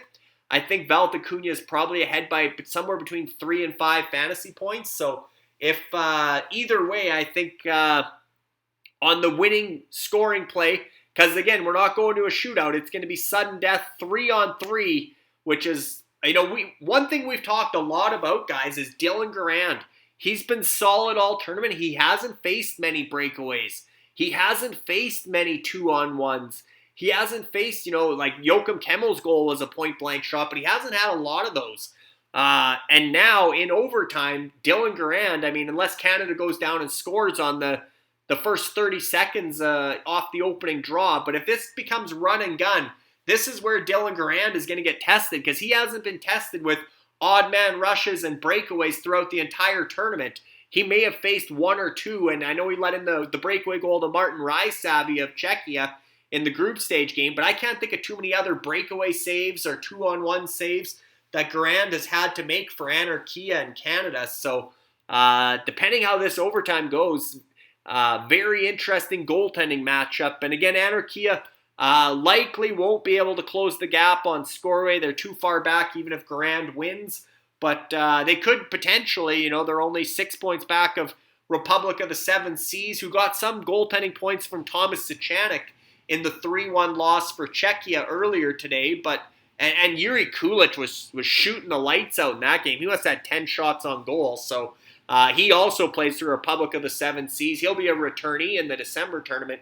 Big part of their future for UFWJ as a dynasty league. But Anarchia is definitely going to be close to Republic of the Seven Seas if Dylan Garand prevails here, and especially if Lucas Cormier or Jack Thompson gets into the game-winning goal for Canada potentially. But there you see a lot of slot chances for Canada. Finland, Canada's had the better chances, absolutely. And I keep thinking of that, the save of the game so far. It's got to be that glove save by Juha Jaakkola on Tyson Forster on that rebound. That was it was still 2-1 at that point.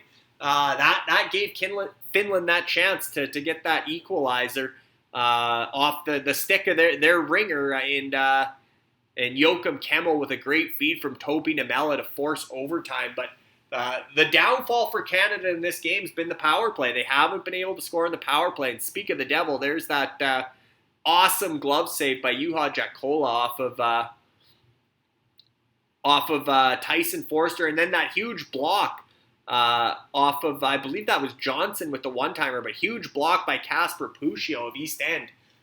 Just an awesome display there. So as we get ready for overtime, the boys will be on the ice here any second, and it's showtime.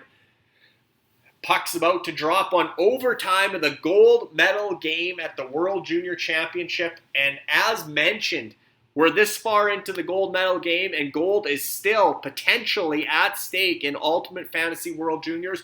We won't know who wins gold likely until tomorrow morning, tomorrow afternoon, maybe till the UFWJ recap show tomorrow, 7 p.m. Eastern, myself and Dean Millard right here on the Ultimate Fantasy Sports Twitch channel. But here we go. Finland wins the opening faceoff to start overtime as Topi Niemela regroups in his own zone, and try not to do too much play-by-play, but this is exciting stuff. Like I said, the other watch parties have been tell stories about UFFS and UFWJ, but this one's edge-of-the-seat entertainment as we're 3-on-3 overtime for a full 20-minute period if needed. I mean, I can't imagine. It could be a bit of a tight checking at times, even as we've seen in the NHL. Teams have learned how to still play tight checking and 3-on-3 overtime. There's strategies to really, there's a lot of open ice, but there's strategies to close that as Finland breaks in off the rush here. I think this is that big Eetu Liukas is that Liukas or is that somebody else? I'm not sure who 18 is there, but definitely we've seen Eetu Liukas have an impact in that third period. More of a depth guy for Finland, but he's stepped up here as a bit of a turnover. Canada's trying to break it back the other way. Here comes my boy, Logan Stankoven, gets a shot on goal. First shot of overtime goes to my Bucci overtime challenge pick, Logan Stankoven of Canada, but swallowed up by Juha Jaakkola. So the first chance of overtime, Stankoven cuts to the middle, uses the defenseman as a screen, fires it between the legs. That's a great scoring chance. And again, Juha Jaakkola, top of the crease, no rebound, swallows it up. Shots are now 30-30. Score is 2-2, and we're 1:07 into overtime. So both goaltenders are at 28 saves. Dylan Garand of Anarchia, Juha Jaakkola of Valtakunia. And again, we're coming down to the wire with UFWJ gold also at stake between East End and Valtakunia as Connor Bedard breaks in. What a story that would be if Connor Bedard of Valtakunia was able to snipe the winning goal. And he's out there with Valtakunia teammate Mason McTavish. If they connect here on the golden goal, but Finland pokes it away, and this is Ruben Rafkin of East End driving the other way. So wow, end to end, we got Valtakunia and East End all over this gold medal game. As far as UFWJ goes, point shot for Finland, swallowed up by Garand. He keeps it moving. Sabrango starts headmans this play for Connor Bedard, and Sabrango, that's a big save for Juha Jaakkola. Sabrango is also a Valtakunia. 3-on-1 for Finland. Here we go. One-timer and fanned on by Eetu Liukas. There's another East End guy. Missed once. He's got another chance. Finland. Oh my God, they pulled it off the line. Pulled it off the line behind Dylan Garand. What an amazing play by which defenseman was that? Get off the ice, Mason McTavish. That's way too long of a shift, but that is amazing. That was in. There was no chance. And Eetu Liukas would have gotten an assist there for East End. Now it's Kent Johnson for East End the other way, trying to cut in. Gets a shot off, and Zellweger's up on the rush. Zellweger and Kent Johnson trying to play spoiler for Juha Jakola in Finland, but wow, it will not get any closer than that. And I don't know who had the final touch there, but certainly Eetu Liukas of East End had a couple chances, would have gotten an assist on that game-winning goal. Now it's Atu Räty, my pick for Finland, breaking in. That was crazy. 3-on-1 for Finland, and bit of a broken play, but almost ended it. This is Puccio to Räty here. This is two East End guys. Back to Puccio out front for Hirvonen. Misses. Räty going to try and keep this in. No, he's going to regroup it. Ronan Seeley trying to poke it off him in the neutral zone. Now Stankoven going back the other way for Elite Prospectia. Toe drag. Finds, oh my, oh there it is, Kent Johnson, game winner. East End, there it is, your hero East End, and that might have just won Ultimate Fantasy World Juniors Gold. You got the game-winning goal for East End, and you all for Canada. Canada's winning gold 3-2, and you get minus 1.5 fantasy points for Juha Jakola, the Valtakunia goaltender. What a heartbreaker for Jakola, because he actually made the first save on Kent Johnson there. Amazing play by Logan Stankoven to get it over to Kent Johnson. Kent Johnson was the player of the game in the semifinal. Now he's got the golden goal. And now the Finnish coach is getting upset on the bench at the officials. They might be taking a look at something here. I don't know what's going on. But Canada poured off the bench. Celebrations are going. And even though Dean said he was cheering for Finland against Canada today, I think Dean Millard, they are going to review something here. So we're getting a look. I don't know if this is offside on the entry. Finland's challenging. So this is, I'll need to rewind the celebration and try. Oh, they're taking a look to see if this puck was in. No, it wasn't. Mason McTavish, Captain Canada for Valtakunia. Look at this. Not only is there's your tournament MVP, everybody. No offense to Kent Johnson.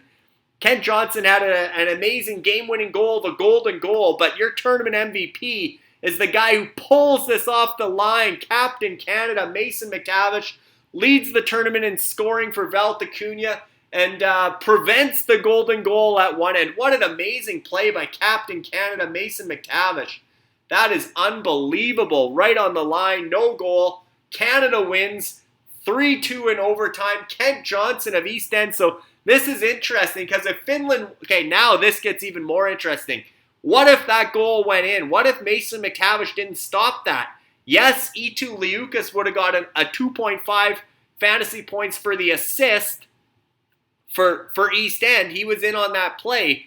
But Juha Jakola would have got 3 fantasy points. So Valtakunia actually would have got 0.5 fantasy points more than East End off that winning goal, because 3 for the goaltending win versus 2.5 for the assist. Valtakunia on that goal, if Mason McTavish doesn't pull that off the goal line, Valtakunia wins gold in UFWJ. Mason McTavish saves the day for Canada, but he might have just cost Valtakunia the gold medal in UFWJ, as Kent Johnson from East End beats Juha Jakola from Valtakunia for the golden goal at the other end. And this is amazing, you guys, the TSN turning point.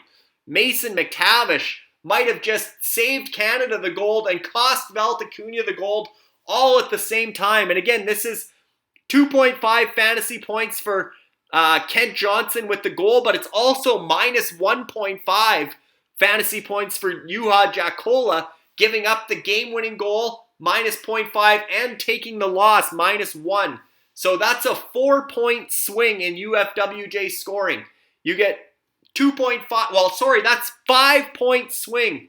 5-point swing right there on that one goal, and even more because the Kent Johnson shot, but let's just take it as it is. That's 2.5 fantasy points for the goal.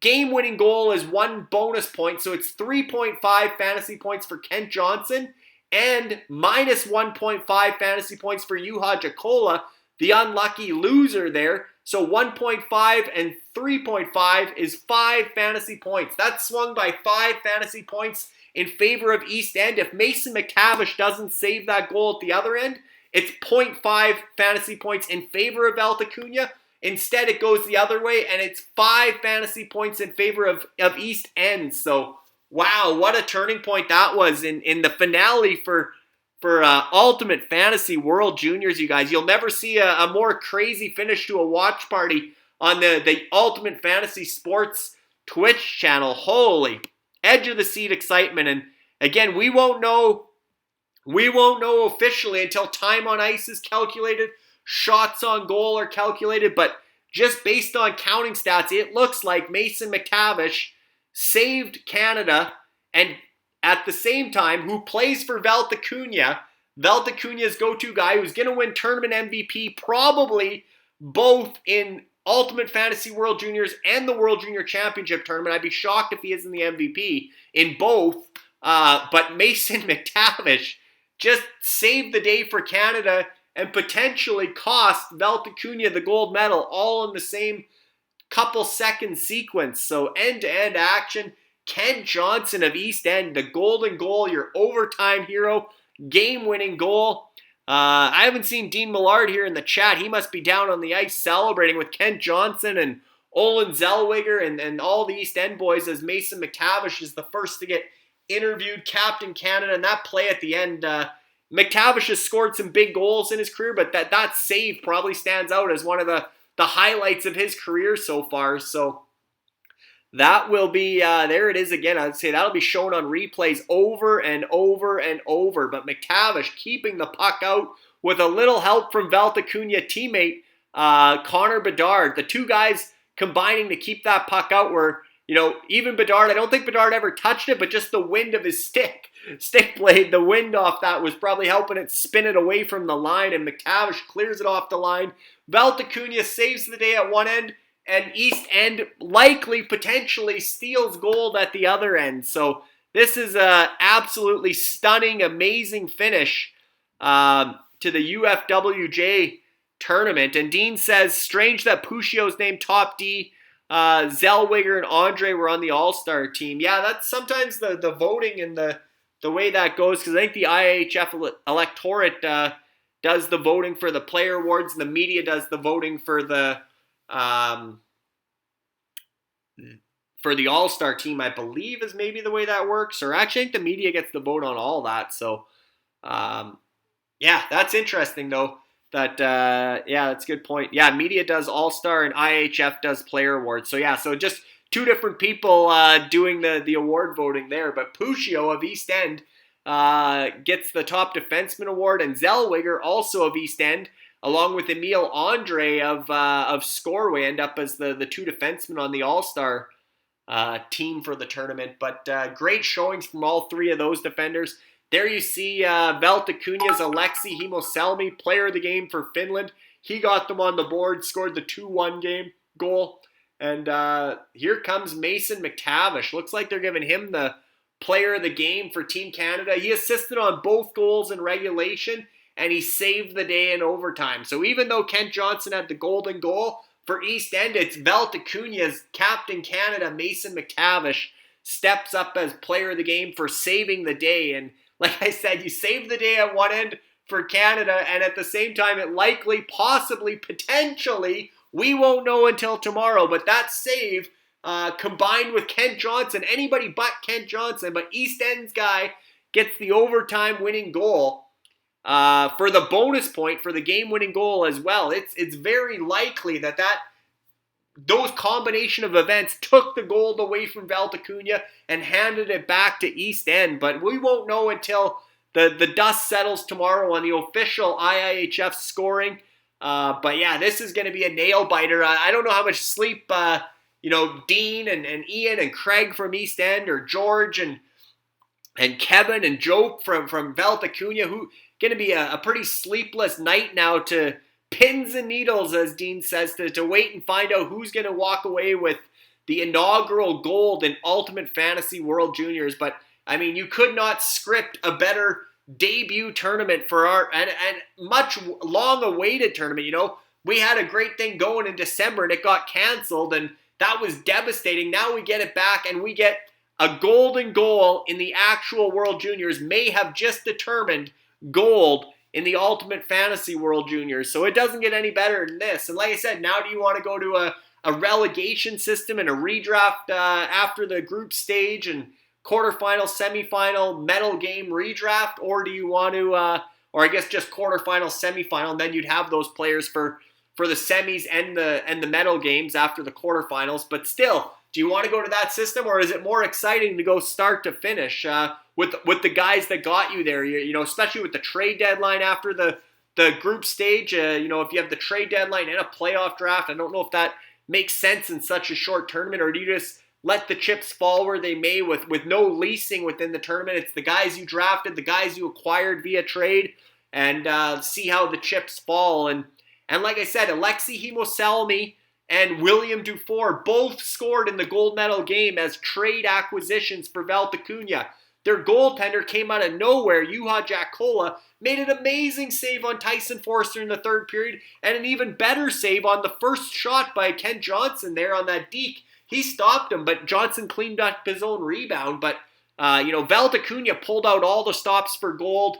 George Batchel, Kevin Batchel, Jope, they can hold their heads high if they end up with a silver lining, because by going out and acquiring Dufour and Hemoselny and seeing the impact those guys made even in the gold medal game and throughout the tournament since they traded for him, it couldn't have went any better for Valtakunia. But East End with Kent Johnson and Olin Zellweger, that might have just been, you know, that one little bit, you know, they stuck with the guys that got them there. And obviously, like I said, you look at Kent Johnson, the golden goal. He scored the Michigan in the group stage. He had the best goal of the tournament. Now he's got the golden goal. I know Mason McTavish, player of the game, obviously going to be tournament MVP. He had, you know, 7 points more than the next nearest player. I'd be shocked if he doesn't also win UFWJ MVP.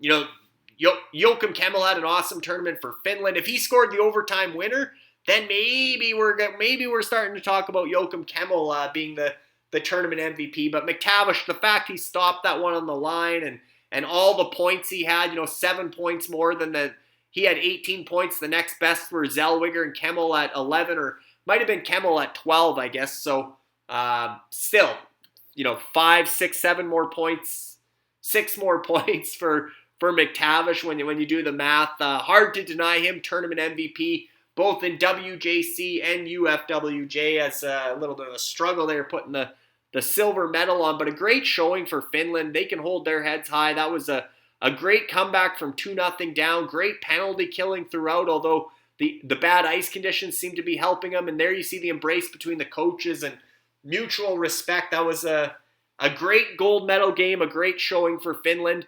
And Canada at home in Edmonton with Dean Millard, Craig Button in the house for East End. It looks like, to me, East End is likely going to come out on top here with that 5-point swing. 5 points on the winning goal.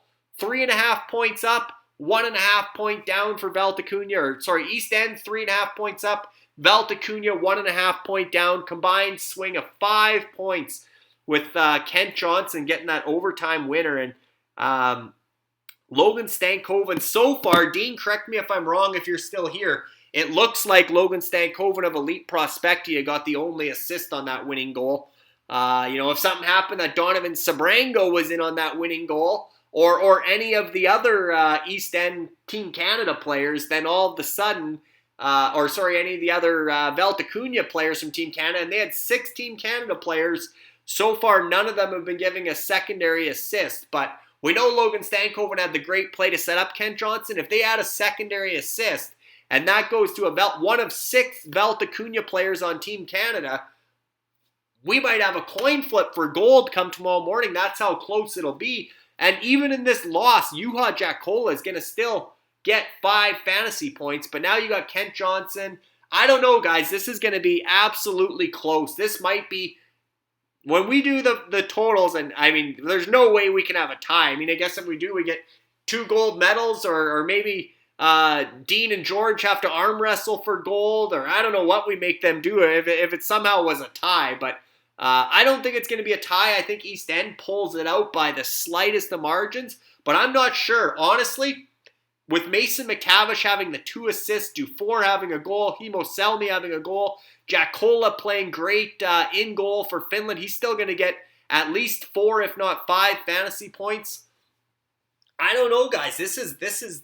I wish we had live scoring for Ultimate Fantasy World Juniors. So do George and Dean and Craig and Ian and Kevin and Jope. I mean, everybody wishes we had live scoring right now because it's that stressful as to who's going to come out on top. But a 5-point swing is pretty big on one goal.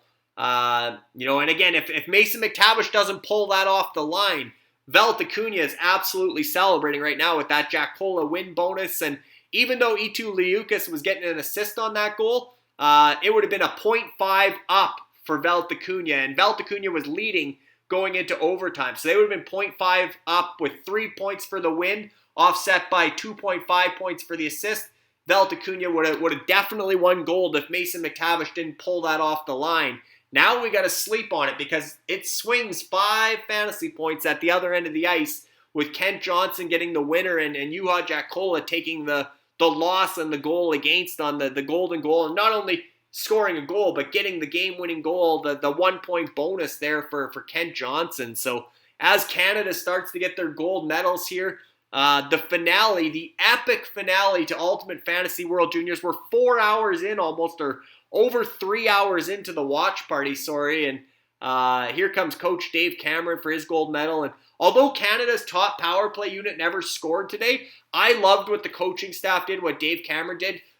It's the gold medal game. Those guys played almost the full power play every time, and if the ice was better, I think they would have got a couple power play goals, and we wouldn't be talking about overtime. But I like the way the coach handled his team throughout the tournament for Team Canada. So Dave Cameron, I know he'd love to be back in the NHL at some point, and he has his critics at the NHL level, but he did a really good job with Team Canada in this tournament.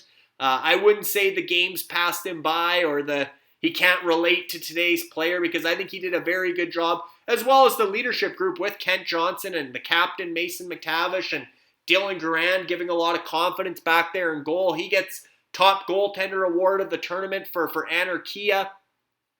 That gets Gur Doltak a little bit of a bonus for, he'll get $5. We get $5 worth of score coin for that bonus for top goaltender. But we'll have so tomorrow, again, as Canada plays and Canada's flag goes to the rafters and we wrap up an awesome final watch party for the gold medal game of the Ultimate Fantasy World Juniors. Tomorrow, we're going to do the UFWJ recap show back here on the Ultimate Fantasy Sports Twitch channel, 7 p.m. Eastern. Myself and Dean Millard, we're going to obviously announce who won gold in Ultimate Fantasy World Juniors. Gold, silver, and bronze. We might have some guests on, potentially somebody from the country that won gold, which might be Dean himself if East End did prevail here. Or maybe George will be on with us if the stats shake out that Valtakunia came out on top, which they still could. It's very close. But yeah, we're going to have that recap. And we will also have the announcement of the player awards for UFWJ. The tournament MVP, the countries are starting to vote right now. All 10 countries will be submitting their votes tonight, tomorrow morning. Who's the MVP of Ultimate Fantasy World Juniors? Again, my vote would go to Mason McTavish. I think Valtakunia, team captain Canada. I think the fact he had 6 points more than anybody else in the World Juniors, and he almost had 60 fantasy points in 7 games. So I mean, that's pretty impressive to be averaging just under 10 fantasy points per game. I think you got to go with Mason McTavish as the MVP, but there are other contenders: Joachim Kemmel, Olin Zellweger, Dylan Garand, Kent Johnson with the golden goal. I mean, maybe he was in the top 5 for total fantasy points among entering today's medal games. Kent Johnson was in the top 5 for UFWJ scoring leaders, and he just scored the golden goal. So does he get some votes potentially? Because Mason McTavish saving the golden goal at the other end, as awesome as that was, didn't factor into the fantasy scoring, whereas Kent Johnson's golden goal gave him an extra 3.75 fantasy points. But my vote would go to Mason McTavish of Valtakunia. We'll also announce the top forward, which, I mean, these aren't surprises. Top forward, Mason McTavish of Valtakunia. Top defender is going to be Olin Zellweger of East End. And the top goaltender is going to be Dylan Garand of Anarchia. A Canadian sweep on the player awards for the most fantasy points by position in Ultimate Fantasy World Juniors. But we can wrap it up for today. Thanks to everybody who tuned in. It was an awesome show, awesome chat, and an awesome finale to Ultimate Fantasy World Juniors. One that we have to sleep on while the numbers are crunched to see who won gold in UFWJ. Will it be East End, thanks to Kent Johnson's golden goal? Or will it be Valtakunia, thanks to Captain Canada, Mason McTavish, getting 2 assists in the gold medal game? So we'll sleep on it, and we'll catch up with you tomorrow on the UFWJ recap show, 7 p.m. Eastern, right here on the Ultimate Fantasy Sports Twitch channel. We will see you then.